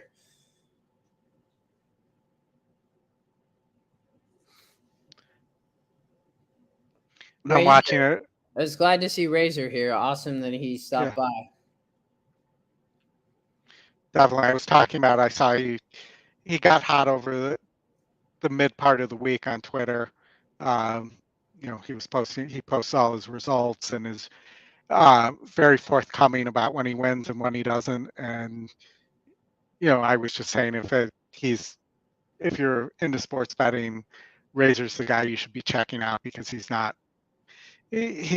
the toll-free recorded message pick guy that you hear the commercials on the radio and stuff like that. So stand-up guy, good guy. Yeah, he is. We gotta get him on the show sometime. I know. Yeah. I talked to him and Razor. We would love to have you on sometime and just talk sports or talk whatever you want to talk about. Yeah. But we'll get him on sometime. Maybe talk some bowl games or NFL playoffs coming up. Those are some good opportunities. I think that would be great to get Razor on the show. For sure. All right, they're still not loading. Well, we got a minute, right? Looks like there's a minute left. So. Yeah, Nate's blaming me for the weather we're getting outside right now in Chicago, and I'll take it. So it's snowing here. It's kind of sleet and wet. It was raining before the snow started too, so not exactly the most fun day here. But luckily not too much snow. Like we're not getting like a foot of snow or anything. Mm-hmm. That's your ticket. You're singled to Tyler's tribe.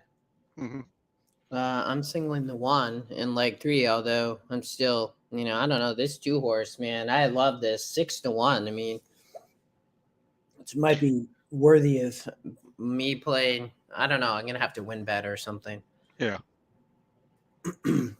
And, I'm kind of concerned. This first leg is the leg that concerned me the most. Yeah. even though I only used 3 horses. Yeah, just because I thought it was all these horses were kind of junk.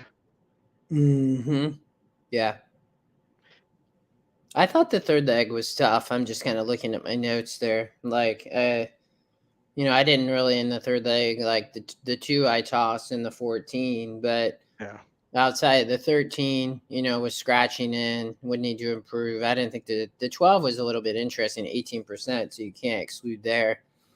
You know, the 9, I mean, 12%. I mean, been facing 64s and Yep. not winning, but I guess, you know, could run today maybe. So I don't know. I thought this third race was tough. The 8 backyard money, but Money. I mean, the 2, look at that, 2-1 on the EquinEdge morning line. I mean, that's pretty wild. Right now it's pretty flat. 7's taking all the money, right, with the pace. Yeah. And maybe that's while you were gone, we were talking about apparently they can't use chemicals to seal the track at Oaklawn. Were you aware of this? No, They can seal it, but not with chemicals. I've never heard such a thing. So that might be why speed is. I know you before the show we were going back and reviewing a little bit, and speed was holding here. So that might explain why that's the case. Mm-hmm. I know they're loading. 2 looks good. Anybody who bet the 2, I know Cindy, you talked about the 2. The 8's looking like he's going to be a pain in the butt, though. Yep. It's us first. I would not be the guy standing behind the horse. Right, like that? Like that, No, yeah. man. You're going to get kicked, dude. He looks like he just had no problem. He had, I don't know, what is that, like a little whip or something that they Yeah. use? Like a crop almost, maybe. Mm-hmm.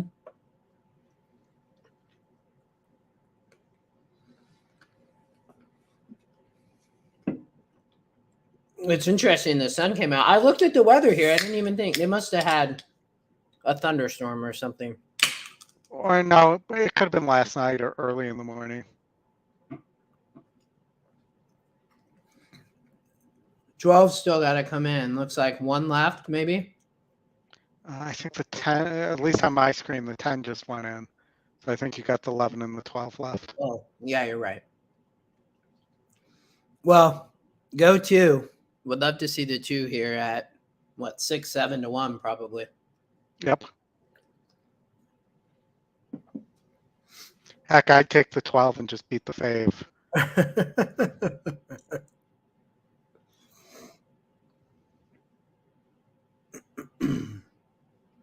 Wow, where's the 7? Oh, there's the 7. 7's right there. Yeah, there's the 7 and 12 both on the lead. The 2 like just did not. I mean, broke okay, but then just showed no speed.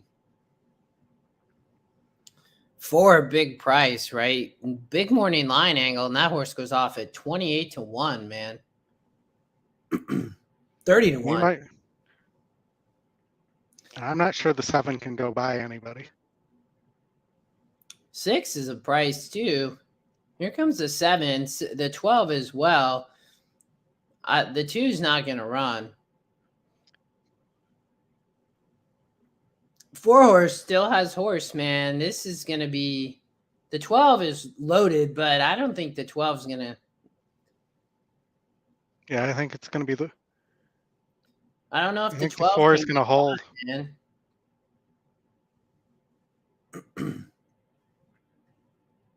Big price.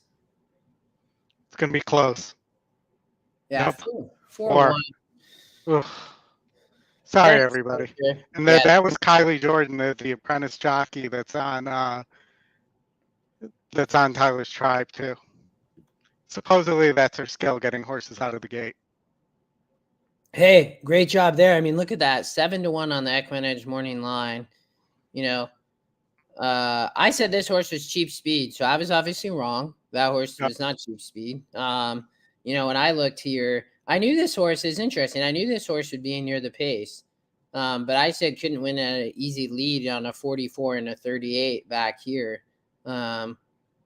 I guess didn't win here, but placed second or got somebody got DQ'd. But yeah, well, that's a bummer. I mean, there was a nice drop there, and she knew the horse because it had run at Prairie Meadows.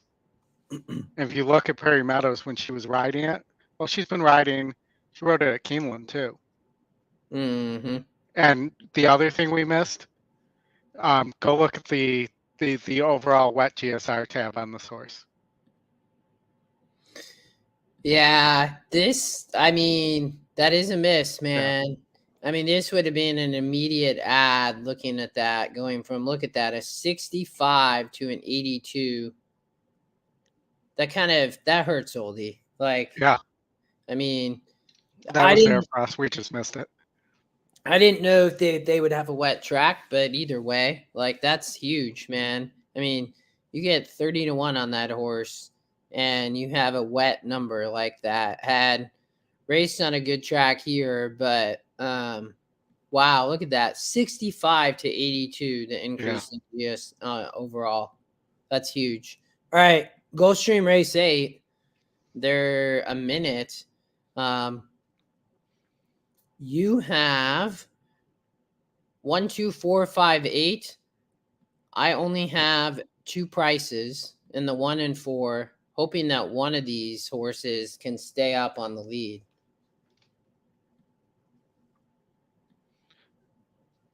Makes sense.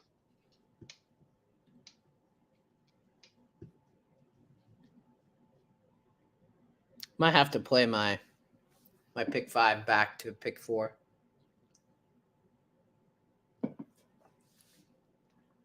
Look at the one horse, man. 7-2. Price play, top EquinEdge pick. We talked about this. The 4 horse, the Apprentice, going to be probably on the lead, trying to wire the field here. So it will be interesting what type of fractions we see. You saw how close that 3 came in the last turf race to wiring the field. Yeah, Chantel did a good job riding there, so it'll be interesting here. Again, the rail being out, like what type of speed will hold there. So,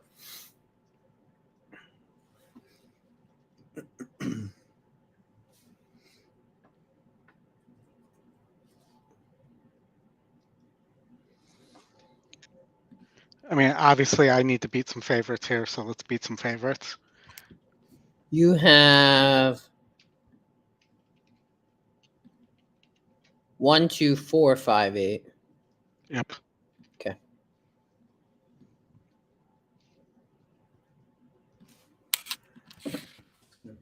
Okay.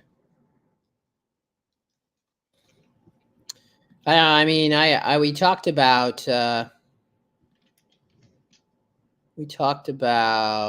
I'm playing an exacta 1 and 4 here that both these horses hold up. That'd be amazing. Gonna try. I do think we talked about the 2, so I did play a little bit of a saver bet with the 2 as well. So will be interesting to see how the 2 runs here. They're about to go on the turf. Look at the difference in weather, man. I mean, a beautiful day in South Florida and go over to the south a little bit in Arkansas and just nasty rain.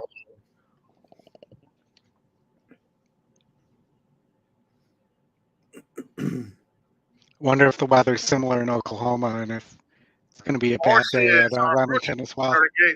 1 minute. So did Remington cancel? No, they canceled some races yesterday because of fog, actually. I didn't believe it or not. They race at night on Thursdays, right? Yes, they race it. They pretty much race at night the entire season. Yeah. Okay. Yeah, but they had a fog problem, and it became a safety issue. It was so thick that the racers couldn't see each other ahead or behind each other.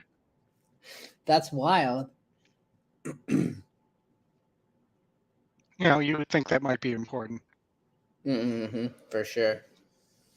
All right, let's get a price in the 1 or 4.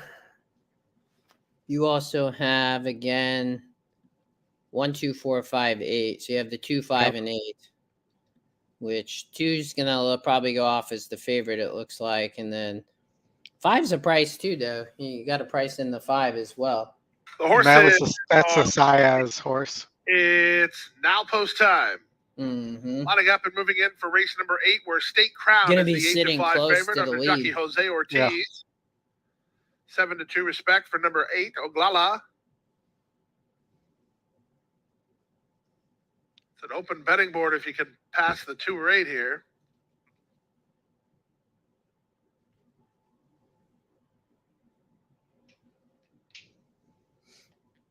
Still time for your wagers. They're moving in.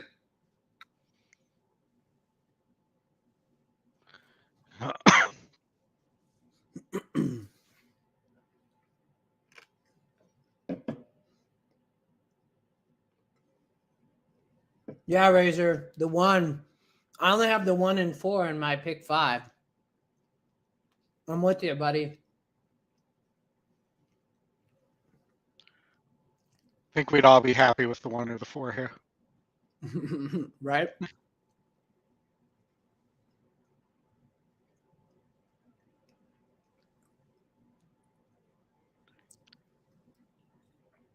Next one to walk forward is Crystal Coast.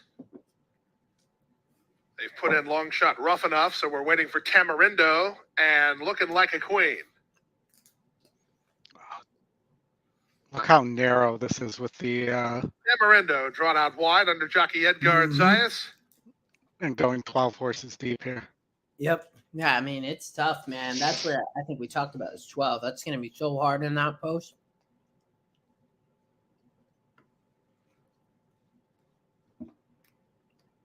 Renegade. And they're off. Look at At the rail, Britt Tiz comes Armijo, out so firing and looks aggressive. for the early advantage, Yep. being between. 4 and is being pushed really hard too. Coast won't be far away, and rough enough is 4 wide. From behind the speed is the race favorite State Crown, well positioned early by Jose Ortiz. And the 2 path goes looking like a queen. Speed Salsa is 4 wide. Outside of her in Co C, saving ground Miles of Smiles. Oglala's off the speed today, and the 2 at the back are Little Bolita and Tamarindo. The quarter time was 23-4 as they straighten into the backstretch. Bravo Zulu and apprentice Jaime Torres have the lead, with Britt Tiz on the outside second. Crystal Coast is next with State Crown in the black 4th at the fence, followed by Rough Enough, then Speed Salsa and looking like a queen. Behind her is Co C. She's in the pink cap, and she's about 7 lengths behind. Outside of her goes Oglala, then Miles of Smiles. Shuffled to the back is Tamarindo, and Little Bolita is last. 47-2 for the opening half mile as they swing now to the far turn. On the inside, it's Bravo Zulu by a head.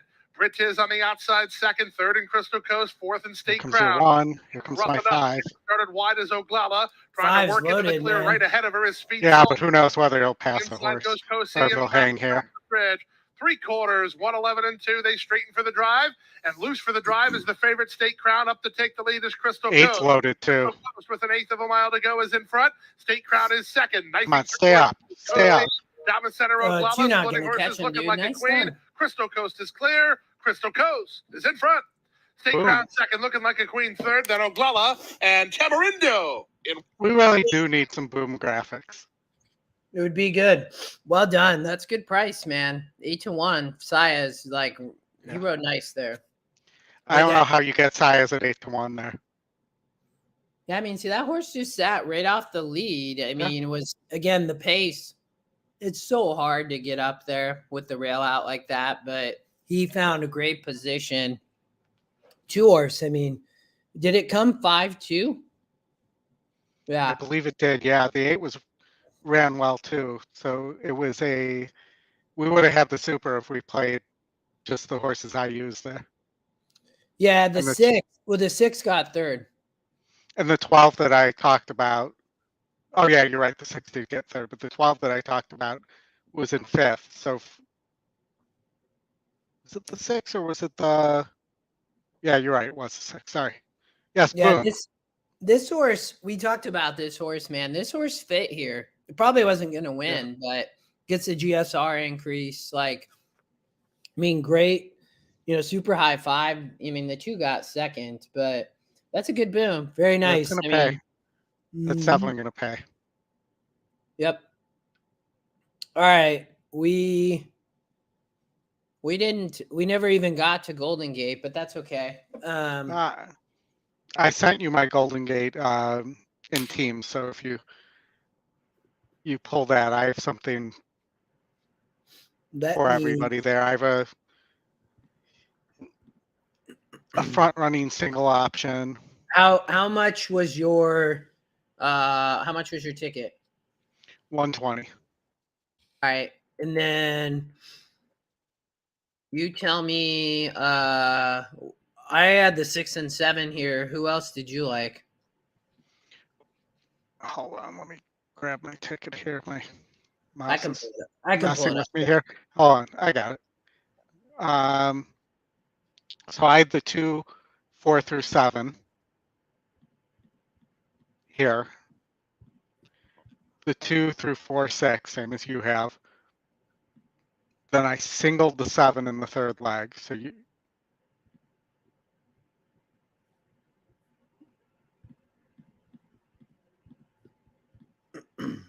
Okay. And that's the way I played it the rest of the way. 1, 3, 5, 7, 1, 2, 7. Yes, correct. Okay. I just didn't trust that one that the system wanted to single. 5 in this spot here. In the Team's fourth time race. after a I 5-length loss would, on the grass. and I like, thought his 2-back effort at this level was actually not bad. He was defeated by Mr. Botanicals and next out non 2 lifetime condition winner there's Oldy's Royster. ticket all. I thought that If you 2-back effort want to was play fine. that, This horse has never been fantastic on turf, so that last one's race, a long I shot. crossed it out. He was in against tougher. I didn't think His the 3 preferred could surface, win. if you I look thought on the this first page, race I was think tough. is synthetic. And again, I thought he ran a much better than looked race. I agreed with you on 2, 4, 5, 6 here. Mr. Botanicals and Royster. If both those horses were I eligible didn't love the 3 though. I might play just. Actually, I'd probably play 2, 4, 5, 6. Even that a horse like So Mr. Botanicals is better than number 6 Barbarian based off of recent form and their best races, stacking those two up. So I think Tam's time very interesting, and the better see it too. He's getting play. He's 7-2. I'm going to go 4-6-2 here. Again, I don't have a super strong opinion. I think this first race is Barbarian tough. winning this race easy. I could see a little bit of a race coming in. There are a lot of horses here that have inconsistent form. I think. And I want to remind everybody to hit the like button as well. I know I keep saying that, but make the difference today. Good luck, everybody. Start of the early pick 5 coming up here. The 7, I mean, I'm with you. This is top pace by 26. This horse, you could, I mean, I said this horse dueled last out. This horse could wire the field. The 6 is the top EquinEdge pick. I thought was a little bit interesting. And then the 3 was the top SOR. Is this the horse with Kevin? No, this has the apprentice on it, the 3. I'm just doing this really fast, looking at my notes. 1. There was Radke's riding. Was it the last race? He was riding a horse. I thought, well, maybe it might be the 2. Yeah. This is EquinEdge long shot. He's riding there. He's riding the 6 here. This race has a ton of speed. Flashing on the starting gate at Golden Gate Fields. The runners have made their way towards for race number 1. I just hated the one there though. Yeah, that horse is burn money. I think this race is very tough. I'm with you. Like, I haven't looked at this, so like I would probably like that would be similar to. Well, I'd have to fix this, but I think that horse, it's only 5%, but I didn't play this, but I'd probably play something like that would be my guess. Atlantic Frog about to take his spot in the gate. I don't like a ton of horses in this race. The 1, the 2's okay. I don't like the 3 or the 4. The 5 I thought was interesting, but that horse is 1 for 13 with 7 seconds. That's how I landed on the 6. The 7 was interesting though. But 1 for 12. The 6 is 1 for 12 with 1 second and 1/3. I mean, all these horses they have 1 foot in the glue factory. Yep. Too And bad. actually, it's a starter allowance group, a Six. non-winner of 2 lifetime starter allowance group. Yeah. And, to me, this is like a $4,000 non-winner of 2 claimer. Yeah. No, I'm with you. It was pretty interesting. Hey, the team's got it. And then after this, we got to take a look at our will pays for We're ready to go. Gulfstream. We're off. Gulfstream. Yeah. At Golden Gate Fields. Good break from Commander Premium. Hustled for the early lead. He's got it. Atlantic Frog, not far off. Naturally Quick is taking the second spot, getting to the rail. Commander Premium has the lead. Atlantic Frog in a bit of a tight spot down on the inside. Commander Premium continues to lead the way. Barbarian takes second. And Atlantic Frog has been taken back to third now in a strong hold right on the heels of the leader around the clubhouse turn. Made the team in the fourth position early, 2 clear of Danny Michael with Tam's time. And Stay Lit is at the back, 7 lengths off the lead. And the lead is being held by Command Premium, who shows the way by 3 parts of a length. In the second spot, Barbarian has his eyes on the leader with 5 furlongs to go. Then comes Made the Team alongside Atlantic Frog. Danny Michael racing alone now. He's 5th, 3 lengths off the pace with a half-mile left to go, and a space of 2 to Stay Lit. Tam's time drops to the back of the pack, even with Stay Lit, as they approach the forward-turn run. Command Premium went at a pretty leisurely clip the first half mile or so, starts to quicken the tempo and opens up a length and a half. Barbarian now shown rein to keep pace, but is losing position. Made the team into the second position. Barbarian trying to keep up with him. Then comes Danny Michael under a hard ride. Atlantic Frog, who rides the rail around the far turn in a tight spot down on the inside. You're gonna have He's had a enough rough go of horse, it. man. The others But are well out of it as they come off the turn in the opener. Command Premium down the lane, puts 2.5 lengths on Made the Team, who's second.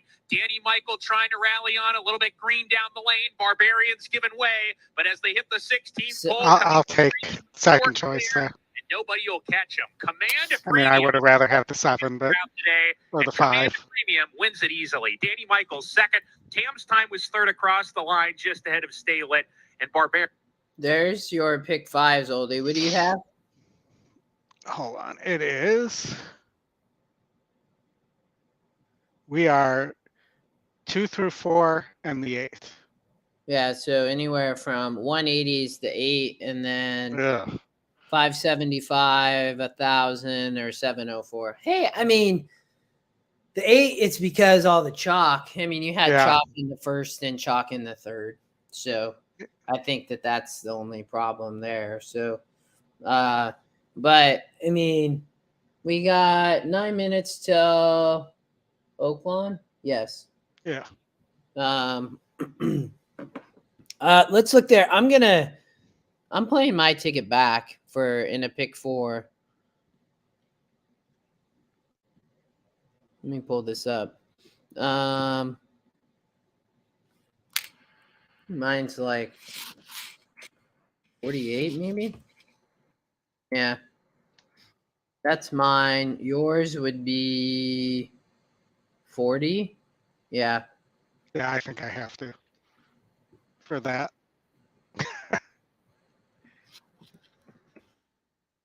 Yeah, there's yours. I mean, I mean, this race is for sure interesting. I mean, I might even try to get a first time starter here. I mean, I thought the 6 and it was the 6, I think. 4, I mean, Kelsey Har. I mean, that was taking a little bit of money. This race is not bred. I know we can look at the wet. We should have looked at the wet in the last race. The 10's okay. 2's fine. 8's fine.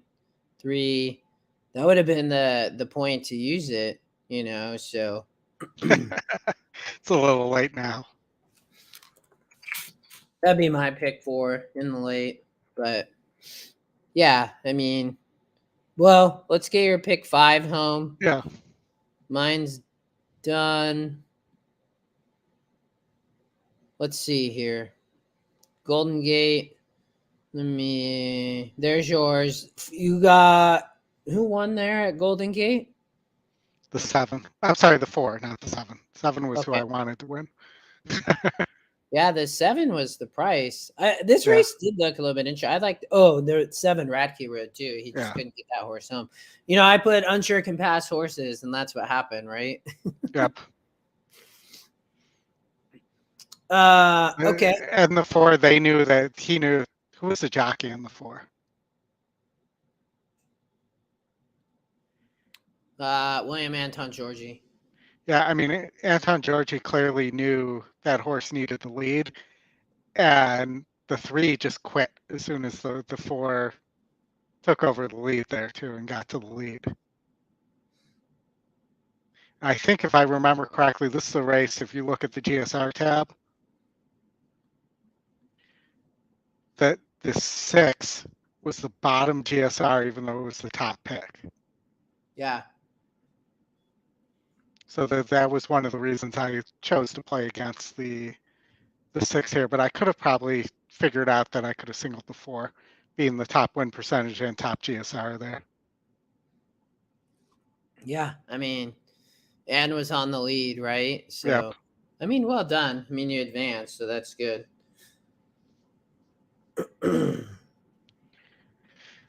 Cindy's playing a 1, 2, 10, 12 exacta box here. At Oaklawn? At Oaklawn. Yep. Hold on. I'm going to get your ticket back.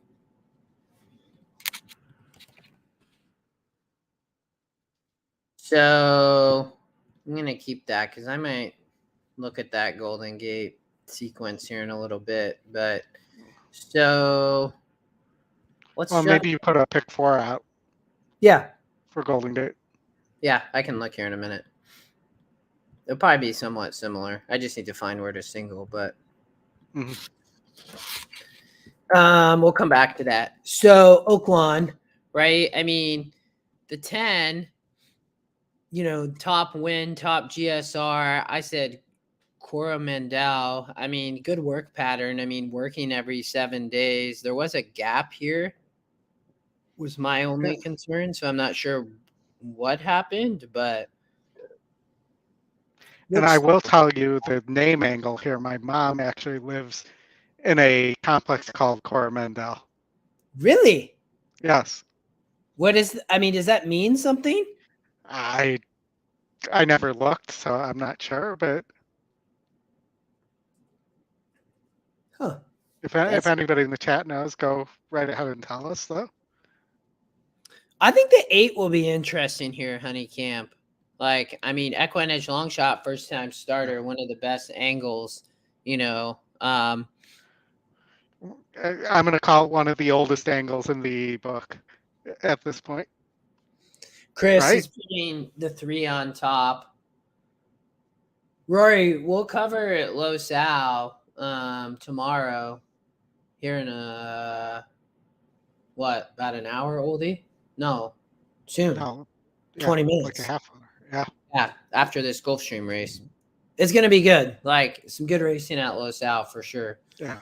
And Chris and I have been arguing back and forth on the Champion of Champions race. Well, maybe not arguing, but sending each other videos of horses and stuff like that all week. Cindy, why do you like the 12 at Oaklawn? Aunt Carrie. First time starter over at Remington Park. I'm curious. She was what? What'd she say? 1, 2, 10, 12?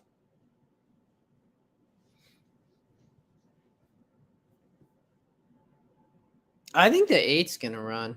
That'd be my. The 3's not getting any money, which is a little bit surprising.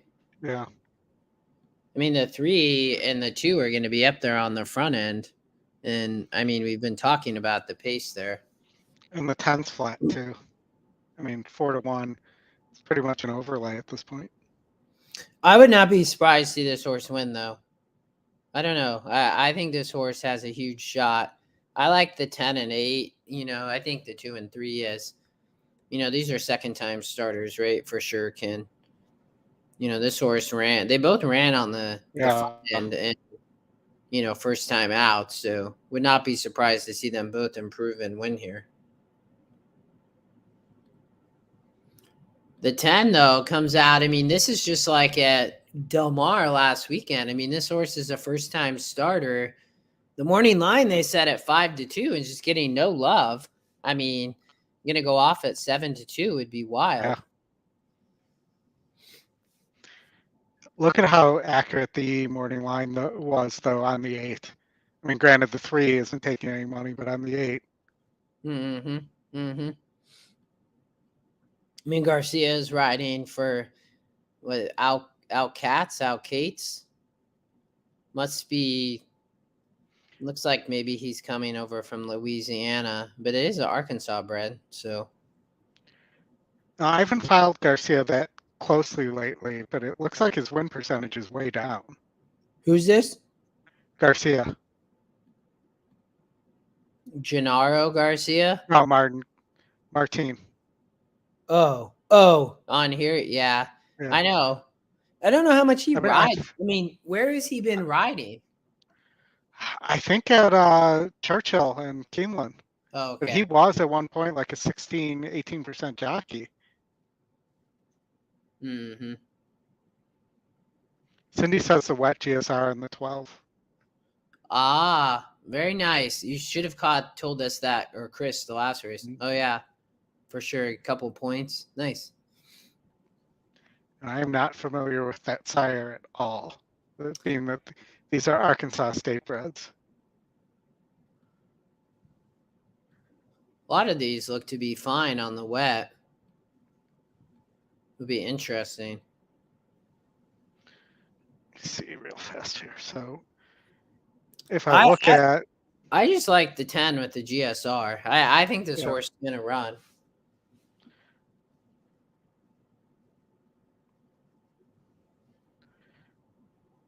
let's see if the 12. So the sire on the 12, even though the wet GSR is good, the sire is only 3.7% on wet tracks. And that's in 54 races, so it's not a small number of races. Mm-hmm. Big price. Yeah. I think the 6 at 6%. This would be Gabe Saez. I mean, I think this horse could outrun its odds for sure at 33-1. It doesn't take much to outrun a 33-1 odds. Well, I mean, this horse was 12-1. I mean, this Yeah. is going to be a big overlay. They loading yet? I got to pull up. No, they're still. They're coming. At least the sun's coming out. Looks like it's like maybe they'll get better weather tomorrow for day number 2. And it looks beautiful now. I mean, the track's still all sloppy / muddy, but And it's probably too cold for the sun to actually make a difference drying it out, too. well, a lot of those people, some of those people have short sleeves on. It looks like it's warm. You notice that? I mean, look how many people have short sleeves. I have it on my phone. Hold on. They would call that in Chicago just being Chicago tough.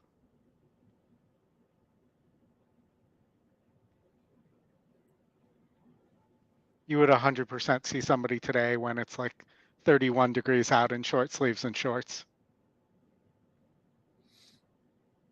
Where? Okay, Hot Springs, right? Aren't they in Hot Springs? Yep.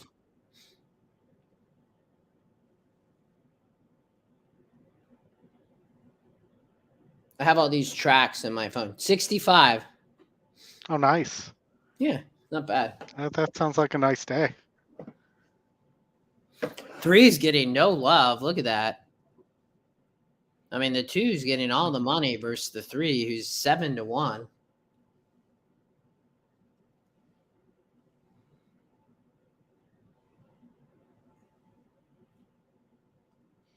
Wonder if Kelsey Haar is staying at Oaklawn or if she's leaving with Tyler's Tribe after this. Where's Tyler's Tribe going? I don't know. That's the question. Maybe staying at Oakland. Prairie Meadows is closed, but it sounds like they want him somewhere where 2-year-olds can use LASIK. So They in Oaklawn, can they use? Oaklawn is yes. 2 and 3 broke to the front as expected. 8 away nicely too. Mm-hmm. Big hold. Pace number was pretty correct on the 10 too. The 6 broke awful and is now just like flying from the back. There's no way he's going to be able, or he or she, she's going to be able to sustain that. But the 8's not going to run. 10's not running. 10's done. I mean, I think it's going to be the 2 or the 3. Or is that the 11 that I thought was the 10? No, I think the 10's mid-pack, but this is going to be the 2 or 3. One of these horses would be my guess. Hopefully the 3 at 6-1 to beat the 6-5 chalk. Oh, let's hope that these horses don't come up the rail. I think the 2's going to hold on, man. The 7's... 7 keeps lurching. It's a long stretch, though. It's going to be close. Come on, 2. Hold on. 7's big price, man. We should maybe not have played those back. Look at that. 47-1. I mean, this and that's Kylie. That was Kylie. I said Kelsey Hart. It's Kylie Jordan again. That was her again. On the same horse? I mean, on the same jock? Yes. Wow. Yeah, that needed another horse there. There is, my next win percent. There was the 7. I mean, she's an apprentice or maybe she's not an apprentice anymore. She's not getting the weight break there. No. 40. That's the second longest shot on the board, man. I think we might be. What'd the 4 go that she won on last race go off at? 30-1. If I remember. I think even if Tyler's Tribe wins, you could be looking at a pick 5 carryover here. Yeah, no, I'm 100% with you. That's pretty wild, man. That was crazy. 40, Kevin, for sure, the 7. I mean, that wet track, anything can happen. Yeah, I mean, they are, Chris. I would also say I think the wet track's probably playing to some extent. But I can't. I was bummed when I didn't think it was going to be wet when we talked about playing Oaklawn, but opening day you have to play. So let's look here and see if the 7 is. The wet GSR wasn't great on this one. It was a 46, 48 out overall on the tab. I see why you guys were asking for low sal. You're just talking low sal daytime. We didn't look at this. I don't know who won the second race, Bobby, because it's not still for. It hasn't. Oh, there it is. The one. Irish Wahine,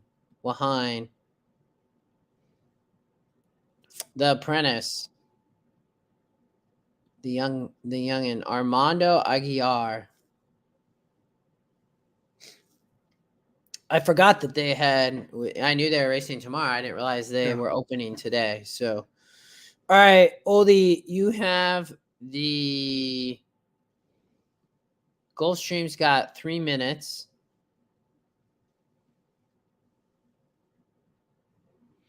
And we have the 2, 3, 4, and 8. Yep. Well, Oaklawn, I mean, I don't really know what to do there. Nothing, I guess, now.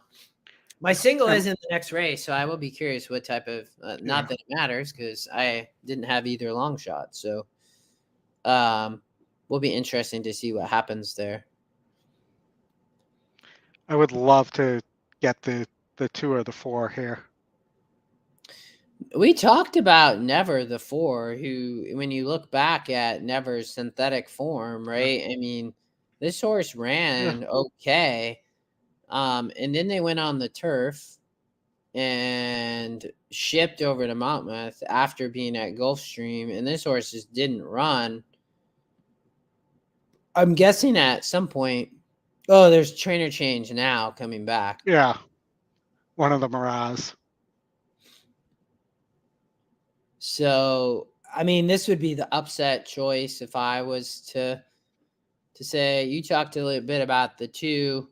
The one is the EquinEdge long shot. This horse has not gone 2 turns before. Oh no, it has. Or it has. It is not. No, I say. Oh, first time they're sprinting. I don't know. Maybe I must have meant here first time sprinting. But this is the horse's first time sprinting. On the synthetic, I mean, I don't know. I mean, maybe shows. I mean, this horse hasn't shown speed though predominantly. I mean, did a little bit back here, but and also hasn't really shown the ability to pass anybody. I mean, maybe that or sends. I don't know. I mean, somebody's got to be the long shot in this race, and you know the 5 is the pace. I think will be a little bit interesting there. So we'll have to wait and see. The 8's for sure going to show pace, though, right? I mean, I think we know that. Yeah. This horse just hasn't won. Yeah, I think we all think that the 8's just going to stop because that's what the 8's always done.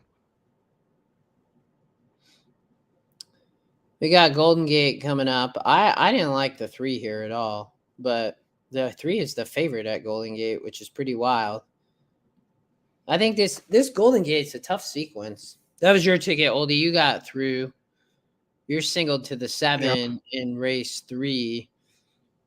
I don't know where I would go here. 3, I think, is interesting in this race 3 at Golden Gate. Oldy, let me know when they're loading at Gulfstream Park. Gulfstream, okay. This race 4 is wild, man. Yeah, no, I agree. I mean, if you don't like the 1 horse, I mean, 1 for 17. This horse has won twice. Somehow still qualifies. Interesting. However, based on the conditions, but a lot of pace. I mean, the 7's going to have speed, is dropping in class. I mean, the 7 horse, look at this, the Arcadian Way for Blaine Wright, right? This horse didn't even break its maiden in a maiden race. It went just straight into allowance and then went on a big layoff and then really has never been the same. Yeah. So what's going to happen? I don't know. You're probably going to duel with the 3. This horse has no shot, I don't think. I mean, this horse is going to be dueling. You know, the 4 horse maybe needs the lead was my comment. I don't know. I still think this race sets up for, I mean, maybe the 1, but I wouldn't be surprised to see somebody like the 5 win. Yeah. And I use the 5. I like the 5 there. Yeah, I mean, this horse gets back to the synthetic if you just kind of get rid of these turf races and, you know, here, 1 by 9 lengths, that was a 52. I mean, just romped, but, you know, down here also ran really well. I would not be surprised to see the 5 win here. We're finally loading at Gulfstream. All right.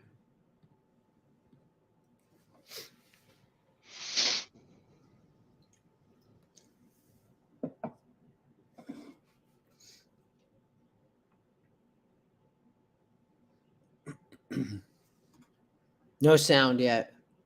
Okay. The horses are Now. at the gate. It's now post time. Lining up and moving in for race number 9, final race of the afternoon with the 8 horse Feline as the public pick. Edgard Zayas for Juan Alvarado. In the line next is Out for a Run. Never now walking forward. Stake a Claim. 3rd start of the racing career for this daughter of Lord Nelson. Last 2 up, More Strength and Feline.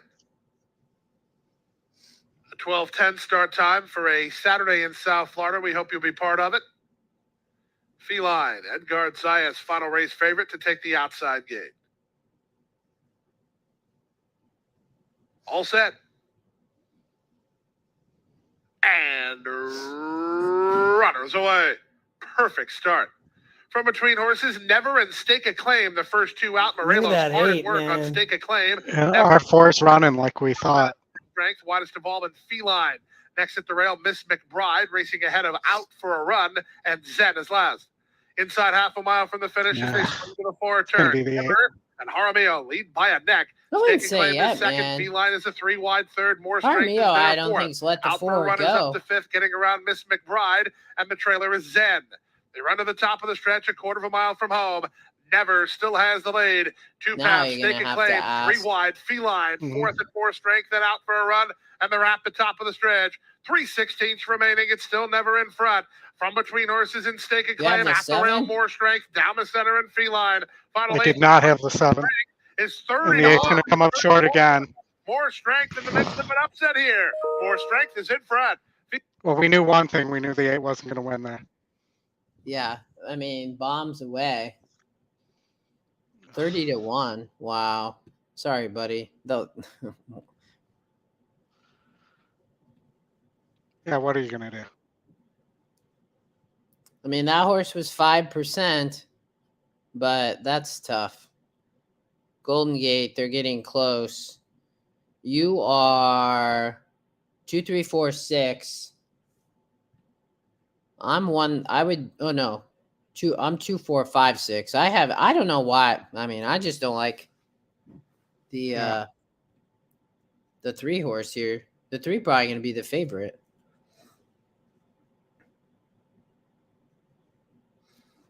I do think this fourth leg is tough. I think it's very much like that race we just watched at Gulfstream, Yeah. where you have a high percentage favorite that we don't think is going to win. Mm-hmm. It's 30 to 1, just the absolute bomber. Yep. All right, we're gonna watch this Golden Gate race, then we're gonna talk some Los Al, but we're talking Los Al tomorrow, just for everybody.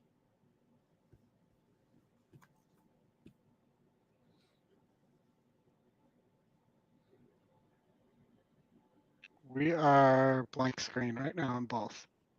There we go. Well, it'll come back. Sorry, it's just because when the race is. Let me close some of this stuff. Gulfstream, we are done. Mhm. Golden Gate race 2. I mean, the 3 horse was the favorite. It's not anymore. Dallas Alice. You know, the 2 as the morning line. Look at that, right spot on at 2 to 1. The 6 is the top win. Yeah. 3 horse, though, the win percent dropped. I mean, I caught this. This thing drops from 36% to 16%. I mean, not getting much of a class relief at all from an Right. SOR perspective. But it is going from sprinting to routing, and there is a GSR increase there. Mm-hmm. For sure. Good catch. All right, we'll turn it over to Matt.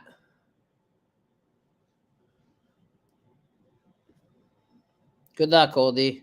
All 2, right, 3, thanks. 4, 6. Dallas Alice.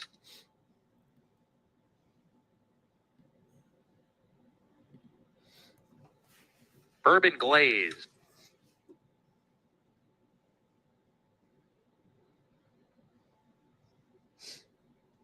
Lily Pad Lake. 2 back, Big Gift.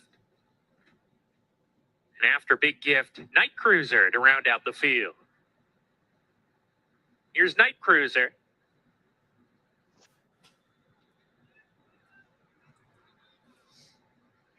We're ready to go. No, we're Ray not. for Snow opened the front of the gate, didn't get out though. Good job by our assistant starter in post 1 to keep a hold of her, and Francisco Duran aboard as well. They're going to close the gate for Pray for Snow. Again, didn't get anywhere. Just sort of lunged. It's ready to run. Now we're ready to go. And we're off. Dallas Alice going to the front has established a clear lead in the first 16th. Here comes Bourbon Glaze to take second. Night Cruiser third, trying to cross over, tuck in to save a little ground as she hits the turn, but's floated wide. Pray for Snow in the meantime. She's down on the rail. Irish Song Leader outside of her. Big Gift, Lily Pad Lake, those two stride together at the back. 5 lengths off Bourbon Glaze, who takes a hold of the bit. Two It got opens up, bet strides late. out, and leads. Yeah, definitely a Dallas lot. Alice content to track now, takes back and sits second, being joined by Night Cruiser from the outside. Irish Song Leader in fourth. Big Gift outside of her now in the 5th position. The Spect Entrance 4th and 5th down the backside. Pray for Snow has lost ground, is now in the second last position. And Lily Pad Lake still the back marker, 6 lengths off the lead now as Bourbon Glaze continues to go nicely on the lead. Bourbon Glaze opens up 2. Dallas Alice, Night Cruiser side by side. Big Gift, a joint 4th with Irish Song Leader. Big Gift getting 7's a lot running a big closer, race, making a but move. 6 Big is Gift loaded. all the Take way loaded. hits the turn. Pray for Snow under a hard ride with 3 Four furlongs still to has go. horse, though. Basically plotting in place at the back of the pack with Lily Pad Lake. Around the far turn, Bourbon Glaze asked to keep pace. Big Gift alongside. Those two have pulled 3 lengths clear of Dallas Alice in third. Irish Song Leader under the stick in fourth, and they're off the turn. Bourbon Glaze, Big Gift, still stride for stride. They're going at it. 4 in the is final game. furlong. Bourbon Glaze inside. Yeah, I think Gift 6 is going to get him outside. right here. I don't With the know, head in front. man. Bourbon Glaze 4 is fighting game, big tenaciously on the time. inside. Bourbon Glaze, Big Gift, in a slugfest as they come to the Get line. up. And Bourbon Oh. Glaze Come on, has stay. the challenge. Boom. Gift coming back. Nice. Finish. I think we're going to see on the bob. I'm not No, positive. I think you're Will okay, not call man. it. Big Gift. Those two heads Well up done. and down. Beat Dallas the Alice 6 there, third. man. Irish Song Leader fourth. And then Night Cruiser. Well, the 2 was the favorite. No, I know, yeah, but beating the 6 too. I mean, the 4 was 5-1. Oh, I'm not sure. Just saw Photo it. finish. What does everybody think? Maybe a centimeter separates those two. Photo finish for the win here in race 2. There we go. This should be a good view. Except for they didn't slow it down. That kind of defeats the purpose. Stand by until the result is declared official, and the photo finish results have been posted.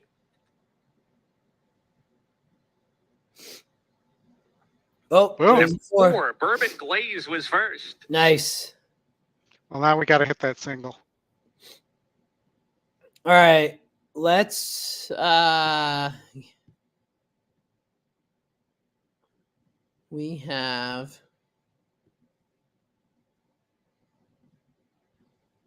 we got 9 minutes till Oaklawn, but we're gonna talk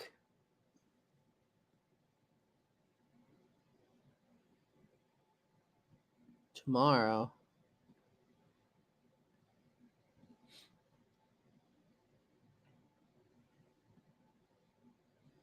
Let me turn the sound off so we don't have Matt in our background. The dulcet tones of Matt Dinnerman. I know, right? Yeah. All right. So we're gonna cover a little bit of preview tomorrow at Los Al. We'll, Oldy, maybe we can let's watch that Oaklawn race too, so we can, have that on. But we'll stick to Los Al, I think. Yeah. And we can't watch Oaklawn, so let's just stick to Los Al for now. But we had Chris Walsh on a couple weeks ago, right, Oldie? And he's a big quarter horse player. So with Los Al having a big weekend, we thought that we would bring Chris back on. We have Los Al daytime with the grade 1 tomorrow race. There's a few Bafferts in that race. And then we have the Champions of Champions race tomorrow night. And then there's the 2 million for 2-year-olds on Sunday evening. Yes. So, Mr. Chris Walsh, good to see you, buddy. Thanks for coming back.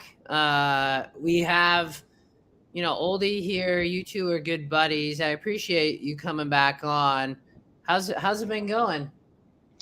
Great, man. It's good to be back with you guys. It's been a good week so far. So, looking to hope to continue that through the weekend and hit a few more.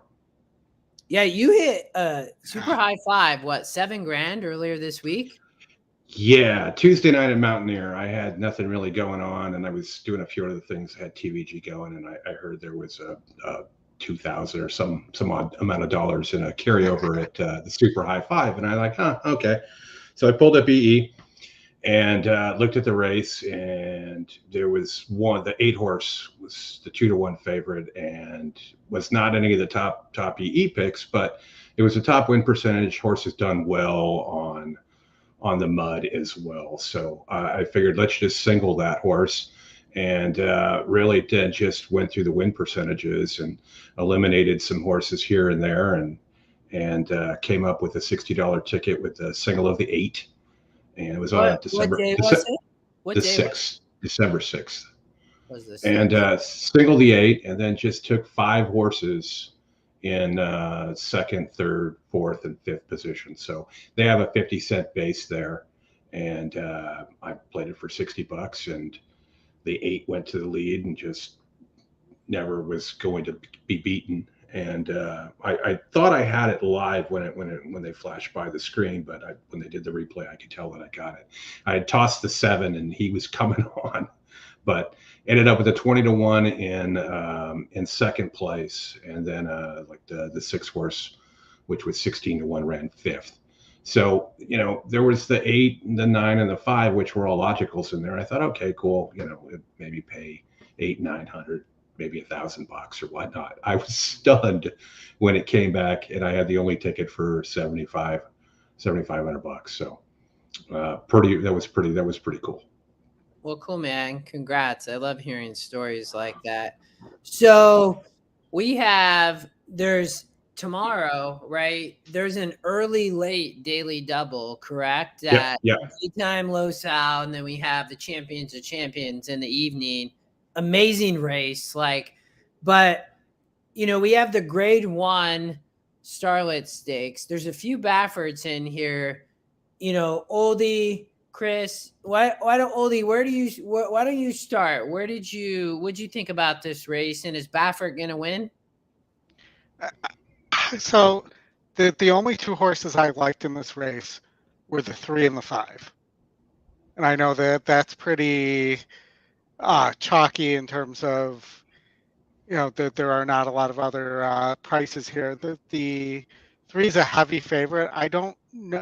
One of the things I've been noticing is that the Baffords have not been running as well in the last few months, and I don't know if it's that this class of Baffert 2-year-old is not as good as last year with the punishment and everything like that. Maybe you just didn't get as good of a class of horse. This horse is where the favorite, the 3, is coming out of a last stop maiden win. A nice one, but not anything you would describe as monstrous. It's a Gervin horse. But I like the 5. The 5's my top pick. Looks like he can rate a little bit. Was second in the Chandelier. I don't think there's any horses that are as good as the horses in the Chandelier, and we know this horse can get the distance as he did in the Chandelier. That's Chris, my thought.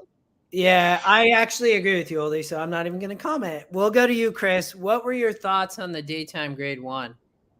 I'm with Oldy on the 5. I think the 5 can certainly run. McCarthy is he's high on this horse as well.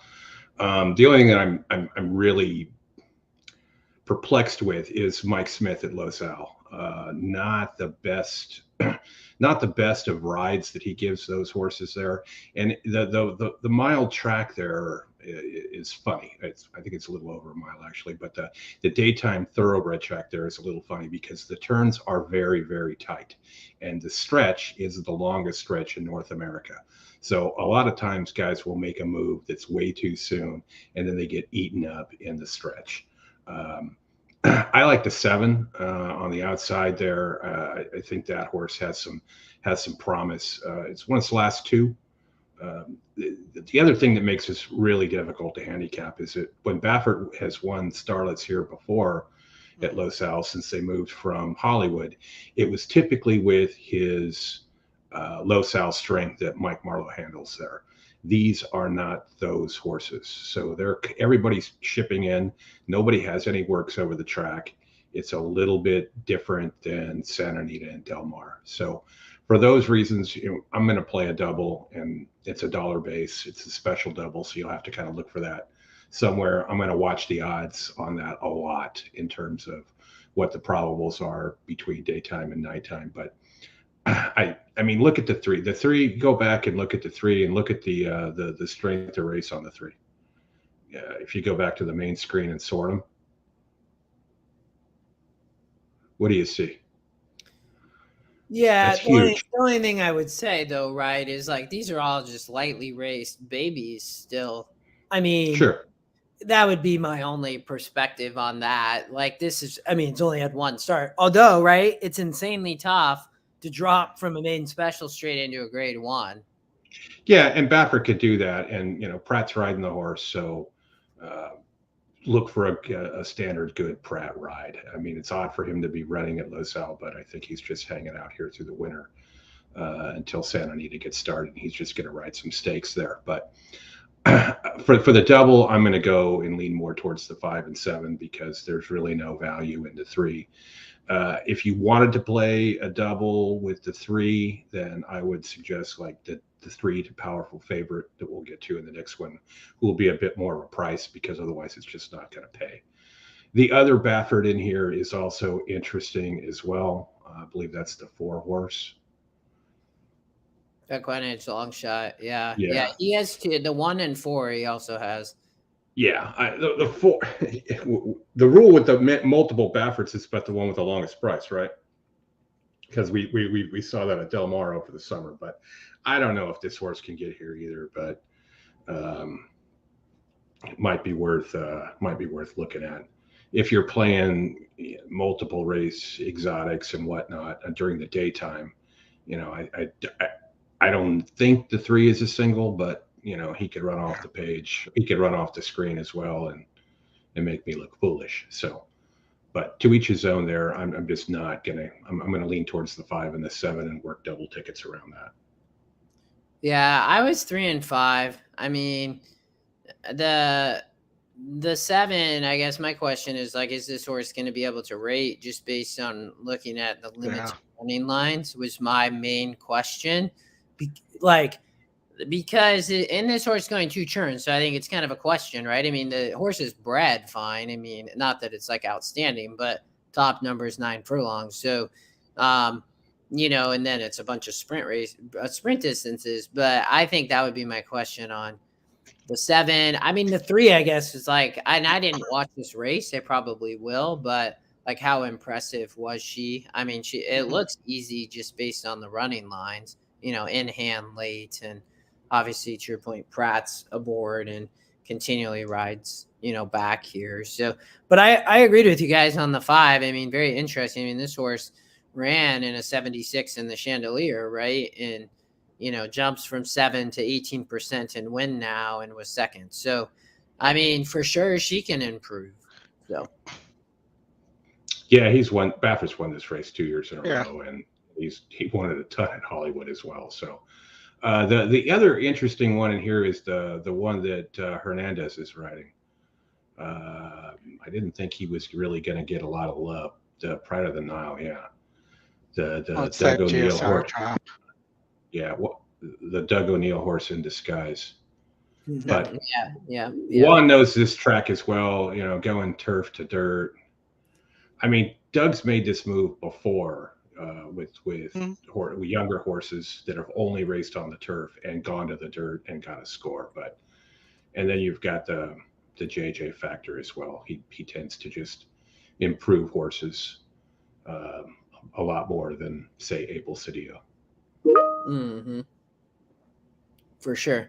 All right. Yeah. We got what do we got? We got Golden Gate in 14 minutes. So let's cover the second half of the double. Chris, why don't you hang around us for the Golden Gate race too? I think we have Oldy, your single coming up at Golden Gate, correct? Yeah, correct. Right. And then we have Sunday night racing, which I love Sunday at Losal, a big race for 2-year-olds at the end of there. We'll cover that after Golden Gate. But so daily double.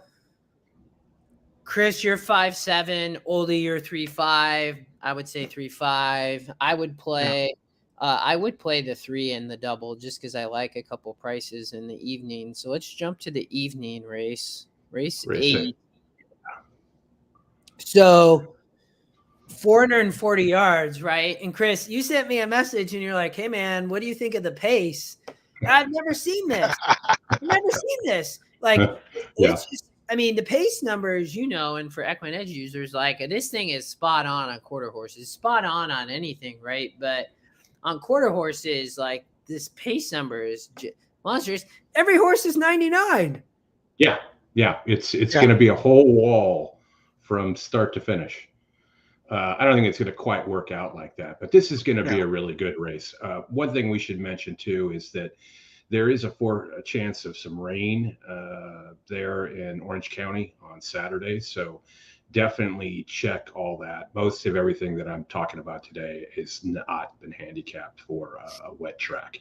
If this thing goes to wet or sloppy or something like that, that will drastically change the race, and you'll have to kind of go look at things. But for me here, I mean, Danger is the horse. I mean, he's the one to beat. He's the world champion.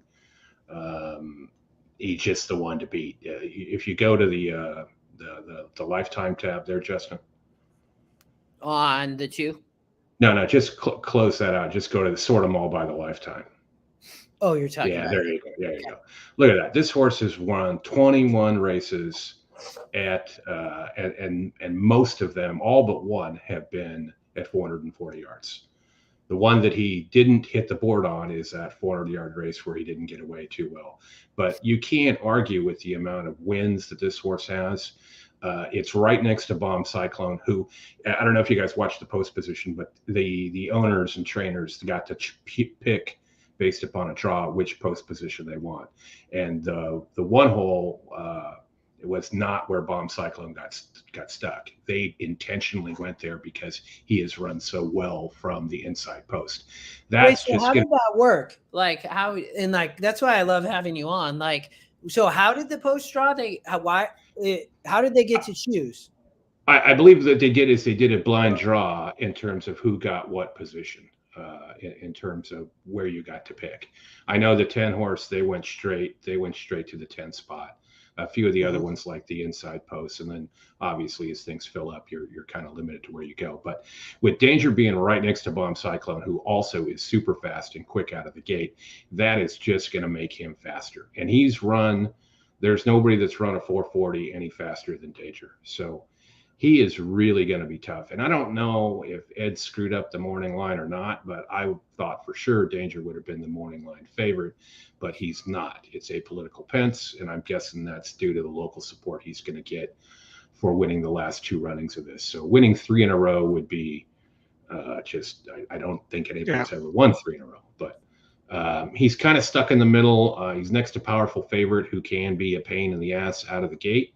So if he breaks in and the 7 breaks in, that could put Pence in a bad spot. But if you watched last year's race, Pence had a little trouble out of the gate, and he caught up very quickly, and he was able to move into first and then hold on. So I like him. Like I said, 10-2 would probably be my exacta. I got to leave somebody out, and that's going to probably be the 6, just because otherwise it's really not going to pay. But I think really any horse here, probably other than the 9, could win. But in 2017, I singled Mr. PWCBC, and he was 50 to 1 on the morning line and won the race at 60 something to 1, and just everything paid bananas there. The only thing I didn't have was the pick 6 because I didn't play it. And I'm probably not going to play it Sunday night either, because at the $2 level, man, it really gets expensive fast, and I don't really want to put a big giant ticket in only to see Apolitical Pence win, and then put a $300 or $400 ticket in and make $120 or $130 or lose money. So, but Danger to me is Danger. Bomb Cyclone is super fast. I left him out on a pick 6 a few weeks ago. and missed because he just ran away with the thing because he does so well from the inside post. Let's give some credit to the chart caller there with the never in danger and using danger's spelling of danger. Yeah. On Bomb Cyclone's chart. Yeah. Danger he's shipped all over the place too. A lot of these horses are only Riadoso, Los Al ones. I mean, Danger's been to Indianapolis. He's been all over the place. So Canterbury, everywhere, Hawthorne. I mean, I don't think first time Los Al is going to be a problem for him. And because we've had this discussion all week, sending each other videos of apolitical pence and danger, but I prefer apolitical pence here between the two. I think apolitical pence is in the best form of his career, and he's won 2 of these already. Hasn't lost a break in more than a year as well, and that Chris has taught me that's one of the most important things in quarter horse racing. I think having the 7 who has been having a braking issue, a slow braking issue, the last 2 times out next to him may be a benefit there. Because if the 7's off slow again and the 8 doesn't break in like a crazy person, the 6 could just fire away. And what's interesting is Danger looks fast. When Danger's running, and Chris and I had this discussion too, Danger looks fast. Apolitical Pence has kind of a loping running style that it almost looks like he's not going fast because he has such a long stride. And he just eats up ground with that long stride rather than moving his legs as fast. And I feel like he uses less energy. And at 440, they're both great horses too. Yeah, for sure. I can't fault you for liking the 6 at all because, I mean, he's everything that you said he was. But the thing is, I question who he beat last year. This is by far the best field they've had in 50 years of running this race. But you can't go wrong. You've got to make an opinion. So what I'm going to do is I'm going to probably go 5-7 on the double, heavy to the 2, and then another 5-7, a little lighter to the 6 and the 10, just so I can try to cash a ticket. But again, there are so many in here that can, when you get to 2nd, 3rd, and 4th, if you like playing verticals, that you can really get some prices in there. I mean, even that 8 horse, the 8 and 9 horse can potentially hit the board there. I mean, look at the 5 with 19 career wins at 15-1 morning line. Mm-hmm. Yeah. And the 5 last time out at 440 didn't run well, but has run some pretty decent times at 440. That 2094, that's a pretty fast time. Yeah, but nobody's faster than the 2 though. If the 2 gets out of the gate and goes with Bomb Cyclone all the way, then I mean it could be just good night Irene. That 2094 is insanely fast. Mm-hmm. But go look at Danger though. Yeah. For a second. No, I know. No, but look, that's what I'm saying. Danger's not, ran a 2073. You are correct there, but this horse is running 21s. I mean, Powerful Favorite is 100% live long shot. I mean, Chris, you talked about this, but it's going to be insanely tough in the middle of this race for those posts. That's my only concern for apolitical Pence. Even though this horse breaks amazing, that whole middle of the track can be a complete train wreck at times, especially when horses don't break. Yes, right. Correct. Horses are used to, and Chris, you can speak this way better than I can, but horses are used to having somebody there, and when it doesn't happen, they can go all over the place. Yeah, you're absolutely right. I mean, a lot can happen in the middle of these races, and the 440 ones take a little bit of time too. So right, but if I'm going to play the 5 in the double, I'm probably going to go with the 3 in the Starlet and just stick with Pratt and do a 3-5 cold for like $10 or $15 or something, because you're going to at least get paid. You're going to get probably 14 to 1 or more on that, because the 5 is it's going to be such a big favorite. And maybe he's not. I mean, he's 15 to 1 morning line, but if you look at the EE number, they got to double that. One thing I can tell you is that 12% though, right? I mean, 12 in a race like this at 12%, and you have EquinEdge long shot. I think to your point, like I would not leave powerful favorite if you're playing that double. You have to have this horse on the ticket at this type of price. I mean, looking at, ran in 82 here in one at 400 furlongs. This horse could be on just an absolute bomb that's going to come in. I don't know. But I think Oldy, to your point, ran a 2094 at Ruidoso, and I don't know. I think this is crosswind, right? Chris. And so I don't really know how that plays. I know wind like plays in, but this horse traditionally can break. Like, I don't know. I think powerful favorite's dangerous, just as you guys are talking about danger and apolitical pence. I think the 10 is going to be insanely dangerous in the outside post. Like, yes. My top pick would probably be the 10. I actually really like the 5 as well as just a massive price. I just don't like, I get that these 2 and 6 are just absolute beasts, but I'm playing a little bit of like, when I look at danger, my biggest concern, right, is this. This is my biggest concern. Like, why have they been running at like Canterbury and like racing all over? Is this like a farewell tour? And like, you're going to come into a race facing horses like Bomb Cyclone, right? Who's raced 9 times, has a massive chance to improve in the 1 hole, and facing somebody like Apolitical Pence, who I don't necessarily love, but that's my biggest concern for danger is just like, hey man, you're a 6-year-old. Like, are you going to show up and be able to compete versus these young, these young bloods that are going to be out to get you? Yeah, exactly. And to your point on the 5, the 5 is, that last race was at 400 yards and not 400 furlongs. So he's certainly not going to be able to go 400 furlongs. I think they only have those races in Europe. But danger, he's the world champ. Until somebody knocks him off, he's the world champ, and he's been doing a tour, and the local horses typically do well here.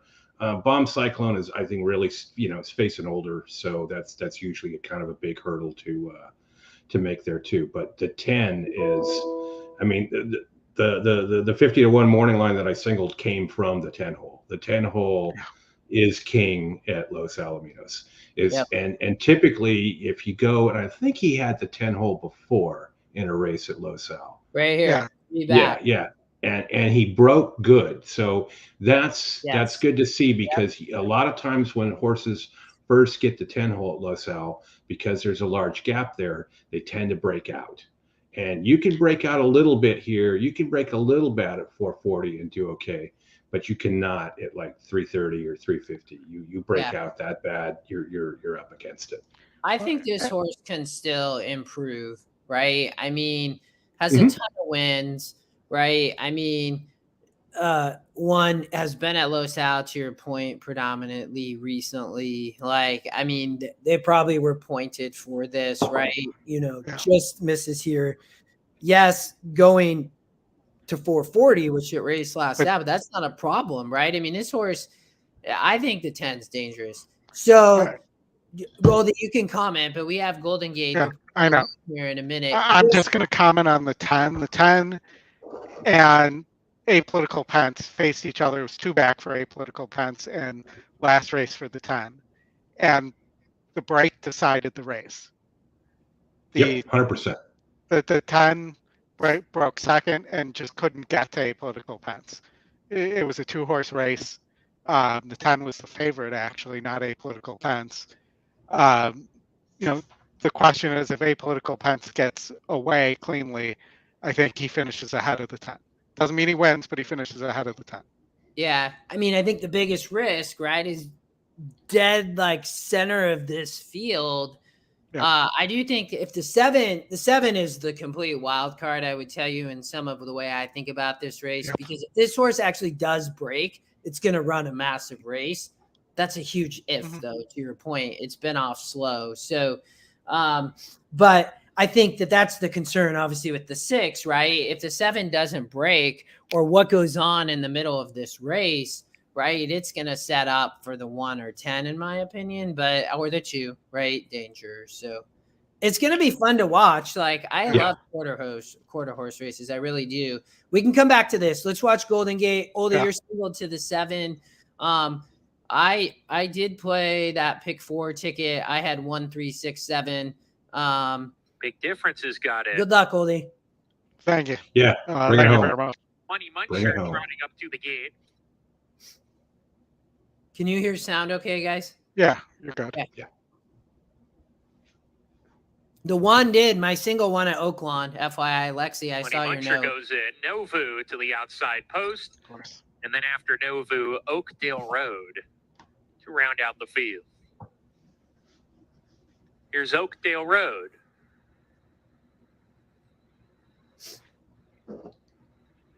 We're ready to go.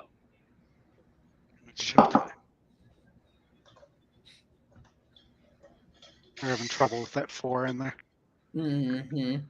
And we're off. Beautiful Got out, beginning though. from Big Difference. Yeah, Up on not the happy about that. early. Novu has speed. Moonlight Wine inside, 7 moving gonna forward to be part of the clear action on the probably, lead. though. Novu's in Yeah, front. he's going to get over. The second, Big Difference alongside. That was Novu close, clears though. off I mean, from the Jock did a outside good post, job. gets the rail, and shows the way by a touch more than a length. Moonlight Wine second, Big Difference on a stronghold after braking alertly. He's third. I think they're going too fast, I think. Favorites. A space of another 3 to Money Muncher, Oplombato, Hadley's Honor second to last, Oakdale Road at the back of the field as they make their way up the back stretch. Pretty strung out group of 7 here, and Novu leads the way. Novu by a little more than a length and a half here. Moonlight Wine happy to track from the second position. Big Difference about 4.5 or 5 lengths off Novu. You got to be looking around already, huh? Mile to go is in the Yeah, I bridle know, with man. that I half cannot. mile left I to don't go. know. Coming It's back so to like Money I can't Muncher, stand Hadley's that. Honor. They're side by side. Oplombato second to last. And the He one's must be saying 9 a or 10 great lengths trip, but the behind this 7, tearaway I leader mean, with he's got Oakdale an Road. easy lead. 3 furlongs to go. Novu by 2.5. Moonlight one's Wine's not been in coming. chase mode throughout. Looking Yeah, again. it's whether the 4 is going to come or not. Hitting the border pole. I Big don't think so, Difference man. third. He's under a hard scrubbing. The ride, jockey's though. in The hand others on are the well 7. behind. They've got to He's get just going. ass They all now. do if they want to beat Novu. Novu off the Looking turn. again. Clear. Big Get these Difference. guys a rear view mirror. Wine is struggling. He's backing out of it with a furlong to go. Novu's got You're a home. 4-length cushion. Seven's home, Big man. Difference trying Nicely to eat done. up some ground in second, but with a 16th left, it's Novu still 6 clear. second, maybe. Novu, gate to wire. It's Novu striding home nicely. Boom. Novu with a nice effort. Again, I need my boom graphic. Second, he rallied on well. Third goes to Big Difference. I'll make you one. So far, the singles haven't been the problem for me. No, it's the 30 to 1 shot. Yeah, it's The one made that Oaklawn race look easy. I just watched it a second ago. yeah. But Did you see what the pick 3 paid? no, what did it pay?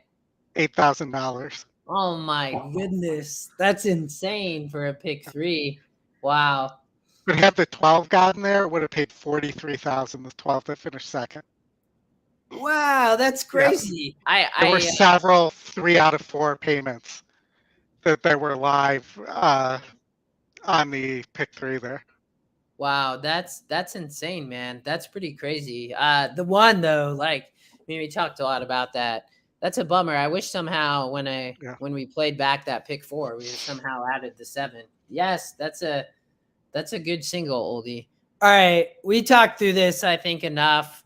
Chris, you like the 2 and the 10, the 2 on top. Oldie, you were Apolitical Pence, and did you have another?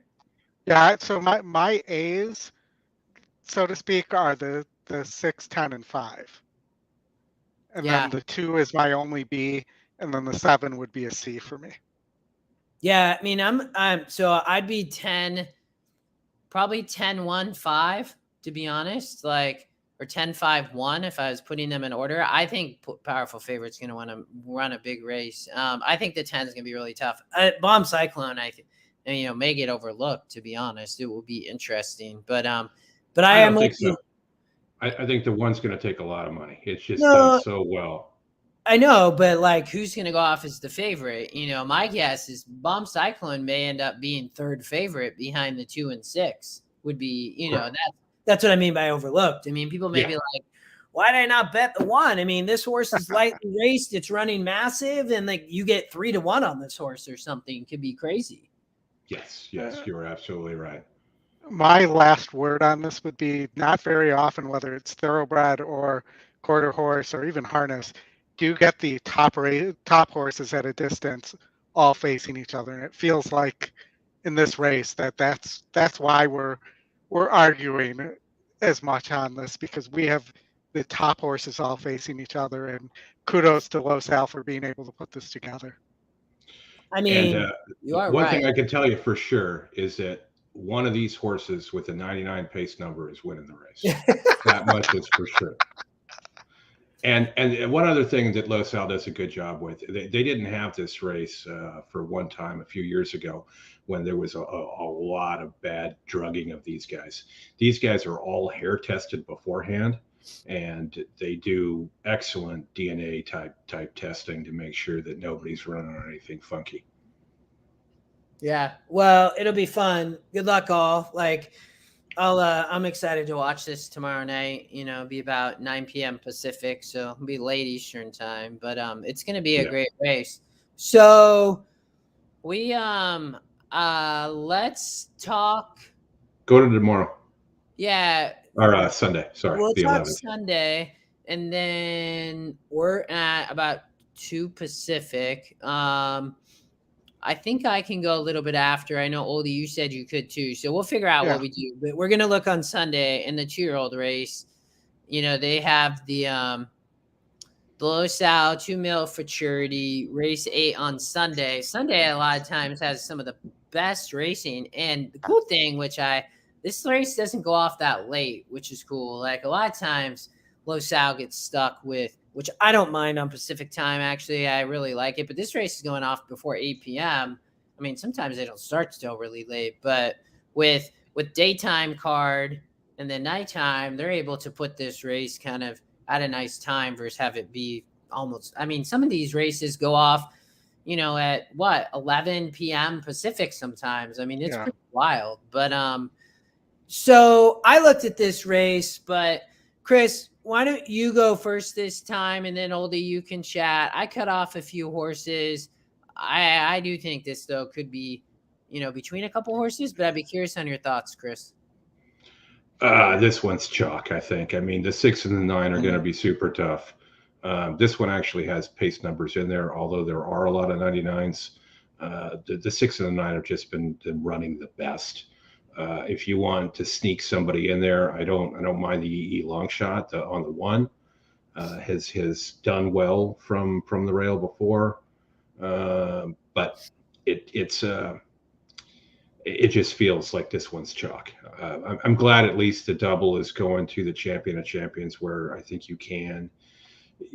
The probables are going to be spread out. You're not going to everything here. If you look at the late double on Sunday night to the 6 and 9 are going to be everything there, and then there'll be prices afterwards if you can get by the 6 or the 9. But they're just, you know, 2-year-olds. They're doing the best work they can. That doesn't mean they don't freak out and you don't end up with an issue one way or the other. But yeah, it's hard to separate those. If you want to do a vertical here and throw some stuff in behind, or just front load it with 6, 9, and then, you know, go to the bottom of the win percentages is one thing that I like to do from time to time. If you're looking at, you've got a few of them excluded there, but if you front load with the chalk and then you just take like the bottom 4 win percentages or bottom 5 after that and work your ticket that way, you can certainly get paid as well. But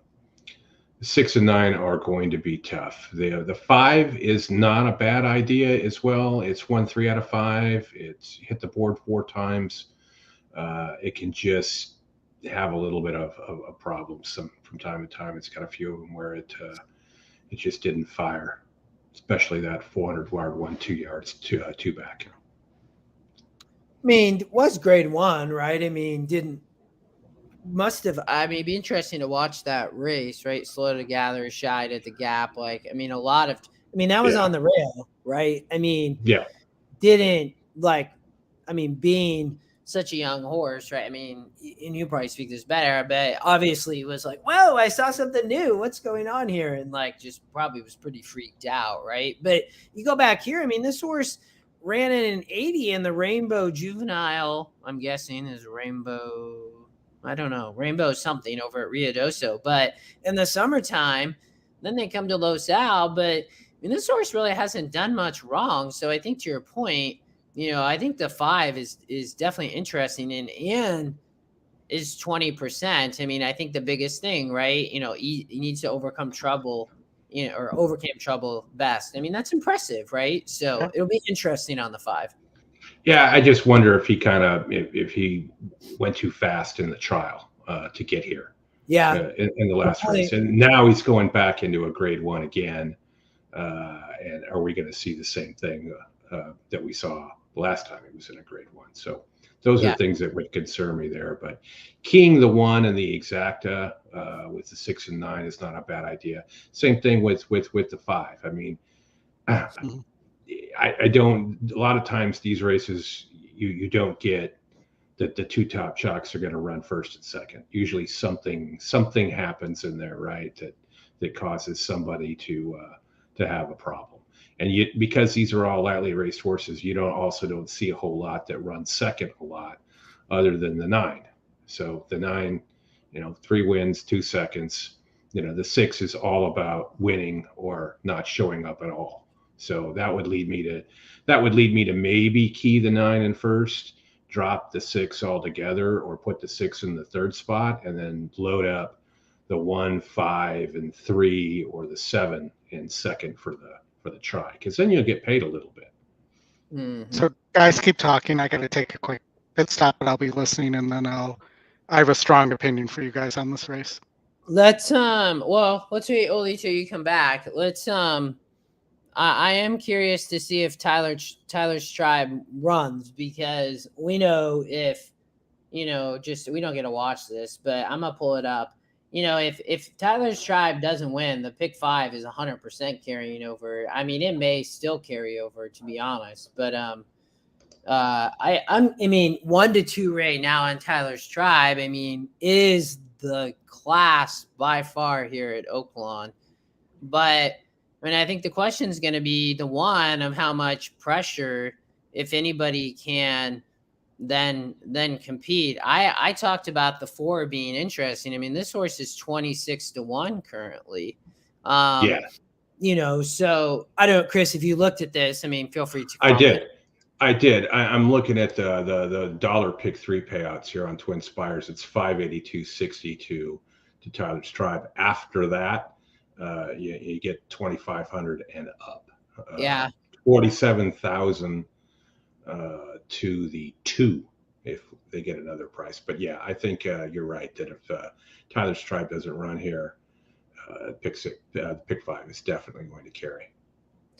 I hate that they didn't have to put both those Arkansas breds in the late pick 5, but they did that because those state bred Arkansas races are usually kind of quirky and crazy. And today you got a wet track and you get some odd results.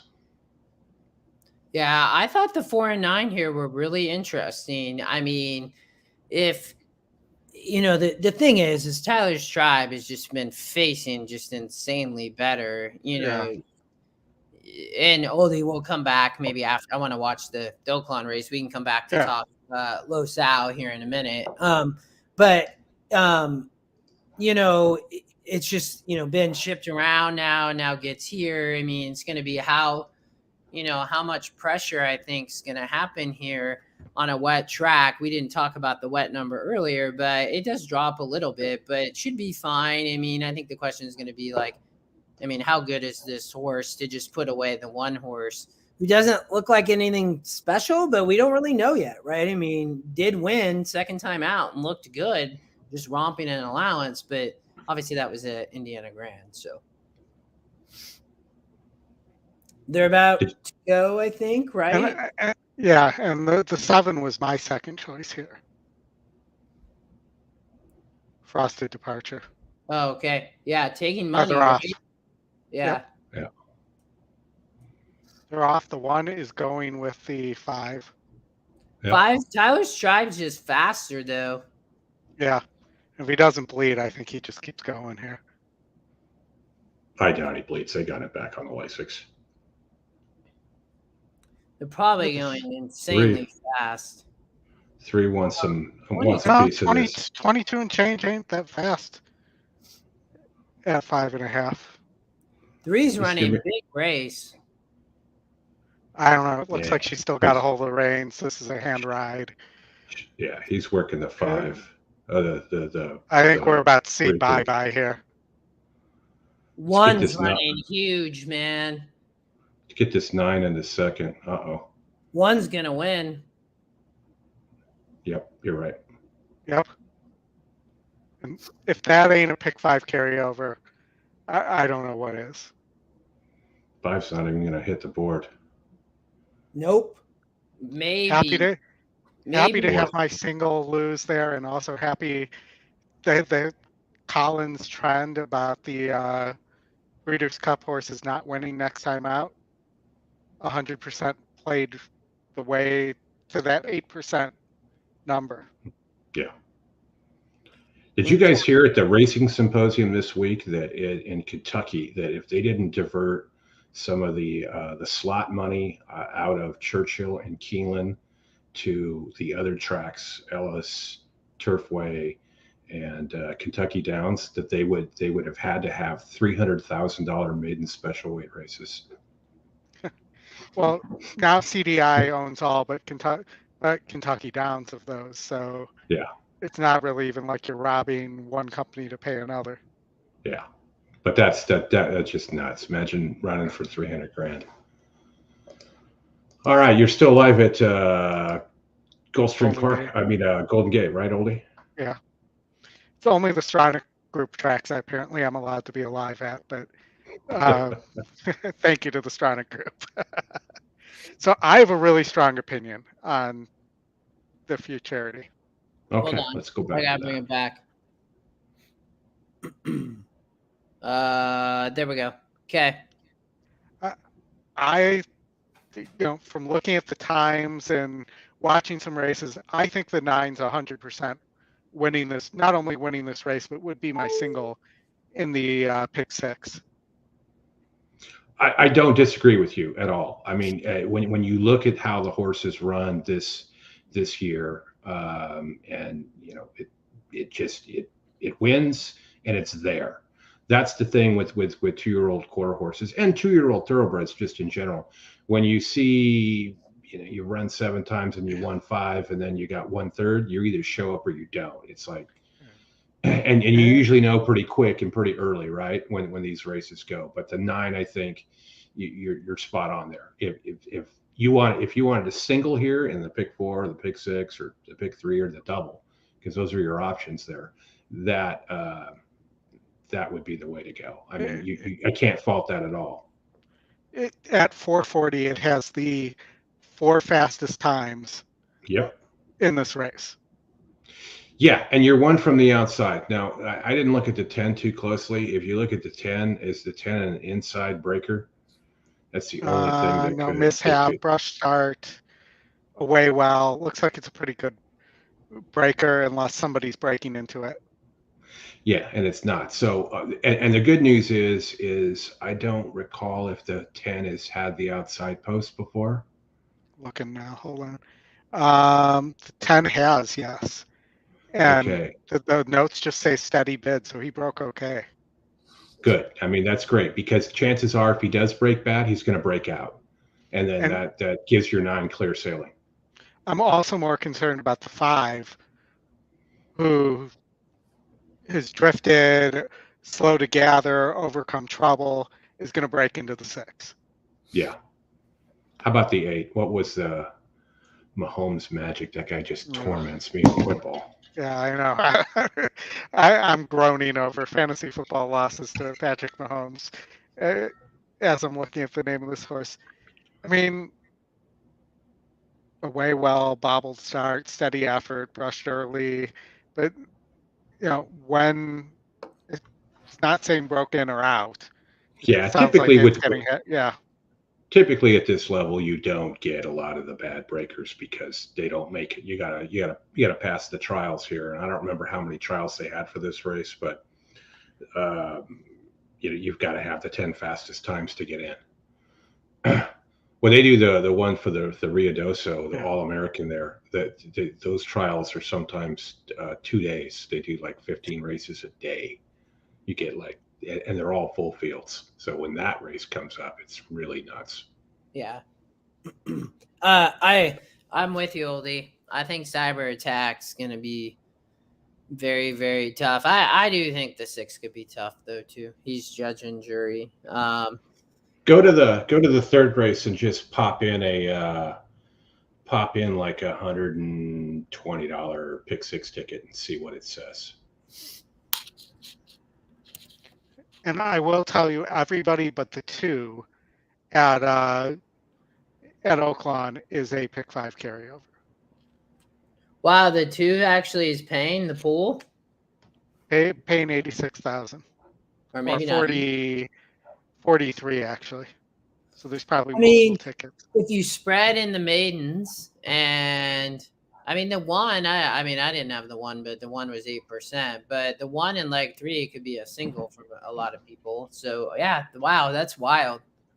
Pool was 272,000. So there are multiple people on it. Yeah. On that too. Which is interesting. But yeah, see, it doesn't single the 9 there. That's what's interesting. It goes 5, 6, and 9. We talked about the 5, we talked about the 6, and we talked about the 9. But if you force single the 9, what does it do to the rest of it? Yeah, it adds in those other legs, right? So it spreads. It still keeps that 1 as a single in race 4. Yeah, I really want to spread in race 7.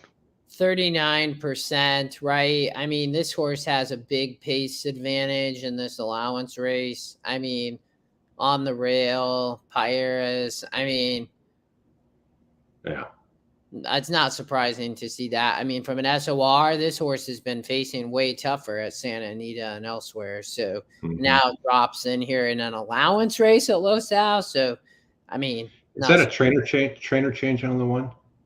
No. Okay. Well, this was fun. We can talk. Oldy, I sent you a text, but let's watch this Golden Gate race, and I got to drop for a work call. But right. I hope you get through here and get to the last leg. You are 1357. Anything else, Chris? Chris, you're welcome to stay on for the Golden Gate race too, so you don't have to. Sure. Anything else we want to talk about, guys, about Los Al this weekend?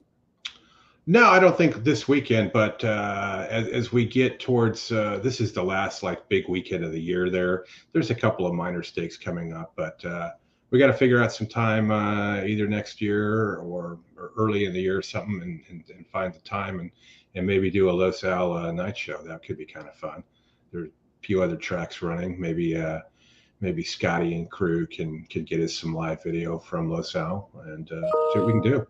I think people would be at night maybe a little bit more apt to get on. We might be able to get them a little bit more activity in the chat and share some tickets and have some fun. Yeah, and I've heard multiple people come to me asking for a quarter horse show as well. Yeah, I know, Justin, you and I have talked about it. Mm-hmm. Yeah, they have great racing at night. Well, cool. Should be fun. Great grade 1 racing this weekend at Los Al. So Golden Gate, Oldy, you are 1, 3, 5, 7.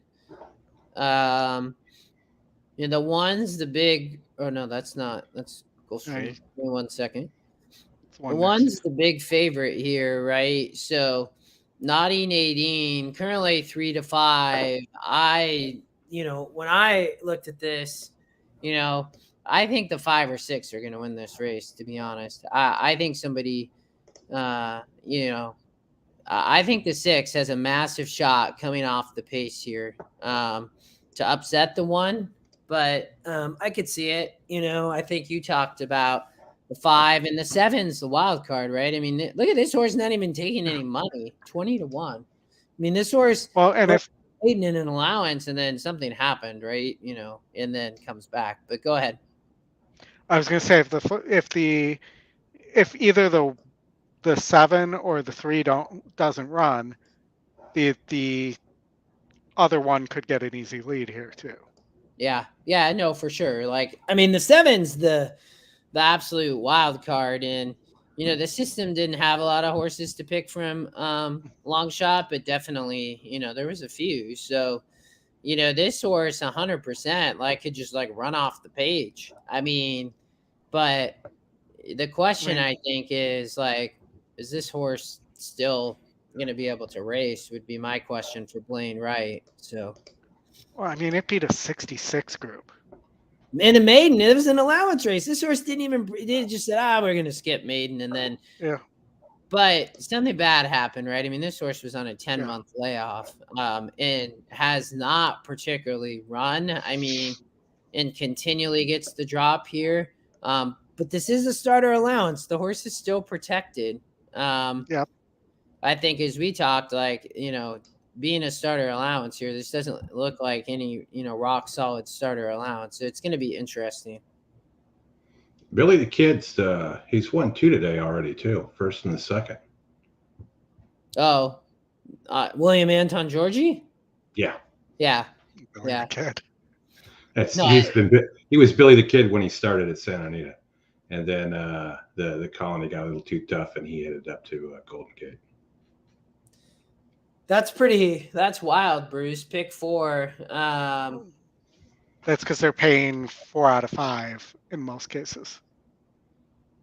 Yes, Tony, let me look real quick. We can. Oaklawn, race 9. All right, here's your wet numbers, dude. 71 to 65, same overall. The 2 drops a little bit. The 6 increases overall, but not at the distance. So tread lightly. That is the EquinEdge long shot, but overall gets an increase in number. The 3 drops pretty heavily.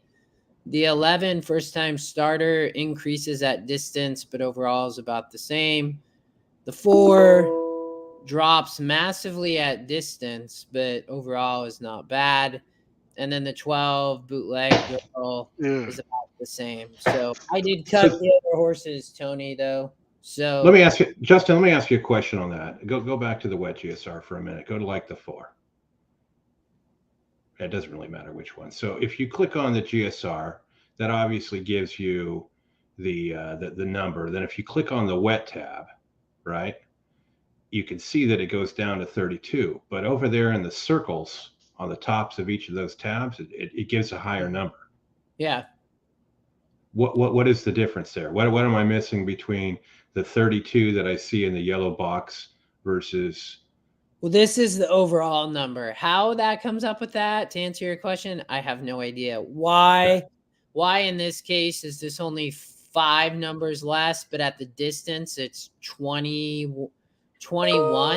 I mean, to me, because look, I mean, when you look at this, like this is 3 at 870, but this is 18 on a wet. So like my guess is it's just limited sample, right? Yeah. And like what's making that up for this combination of breeding. And so you get kind of a wider like variation between surfaces and an overall number. That's where I pay a little bit more attention to overall number, right? And like we've talked about this. I mean, it did find that horse and they're about to go off, but that horse right at Oaklawn. But like I think the wet number for quarter horses has been a lot more useful for me. But 100% agree. I tend to go with what's in the yellow box versus what's on the tabs. That seems to work a little bit better for me. All right, Oldy. All right, Oldy. Get a price.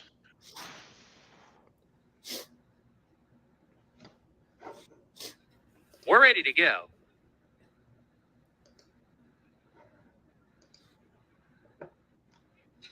And we're off. having to take up a little bit right after the start was She's a Bit Sassy. The Arcadian Way, first time routing for her, has a lot of speed for this route race and goes to the front. The Arcadian Way, a clear leader into the clubhouse turn. Scamper's about 2.5 ahead. It's second last, inning off the pace with Work to That Live. horse Run is for My Money is flying. next with the favorite Nadine down on the inside into the 5th position with 3/4 of a mile to go. Trying to Amiko slow Chow, down. second to last early, and She's a Bit Sassy. Well out of it is a pretty decent pace to run into here as the Arcadian Way leads the way down the backstretch. The Arcadian Way with 5 furlongs to go tries to get a breather, slows the second quarter mile down, leads by about 2. Last inning still second, Work to Live to her inside third. Run for My Honey on the outside. She's about 3 lengths off the pace with a half mile to go. Naughty Nadine inside of her. Amiko Chow biding her time in the second last position, about 5 clear of She's a Bit Sassy as they hit the 4 turn run. The Arcadian Way, 3 furlongs to go. Still the leader. The margin Probably should turn around and look around now. second. Last inning calls it an afternoon. There goes Naughty Nadine. One's Without being loaded. asked into third. She's gaining ground. Is a lot of run.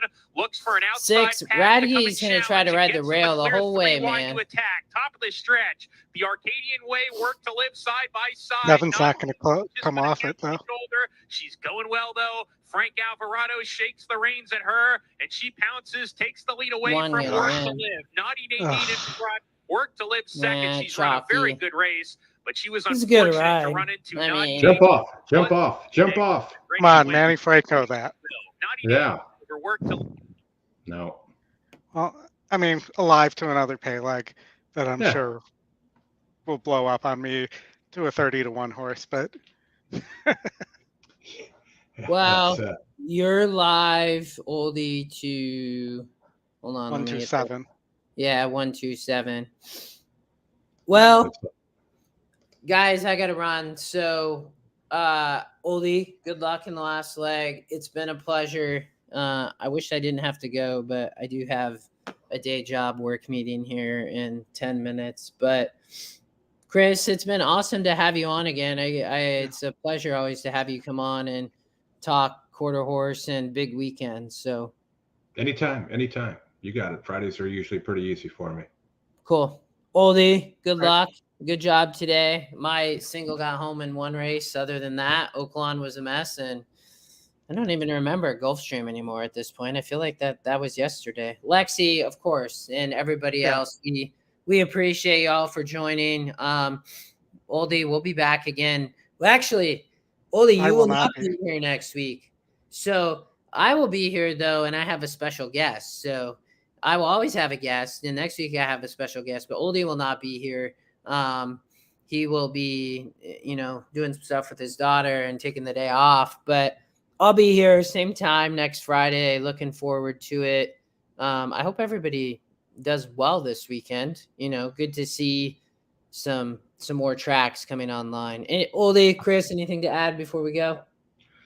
I'm just waiting for EE's Australian stuff. I had a good night in Australia last night. I would love to start seeing the EquinEdge stuff for Australian races on there. So, but yes.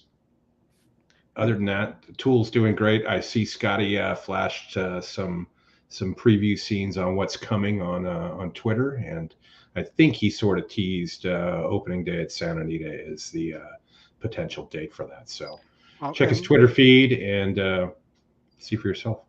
And let me say thank you to everybody for hanging out with us.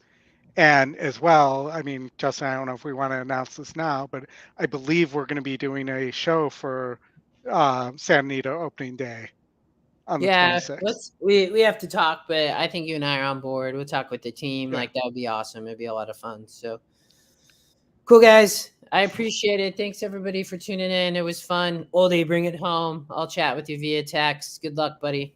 Thanks, Chris. Thank Thanks, everybody. Okay. See you guys. Chris. Bye-bye. Bye.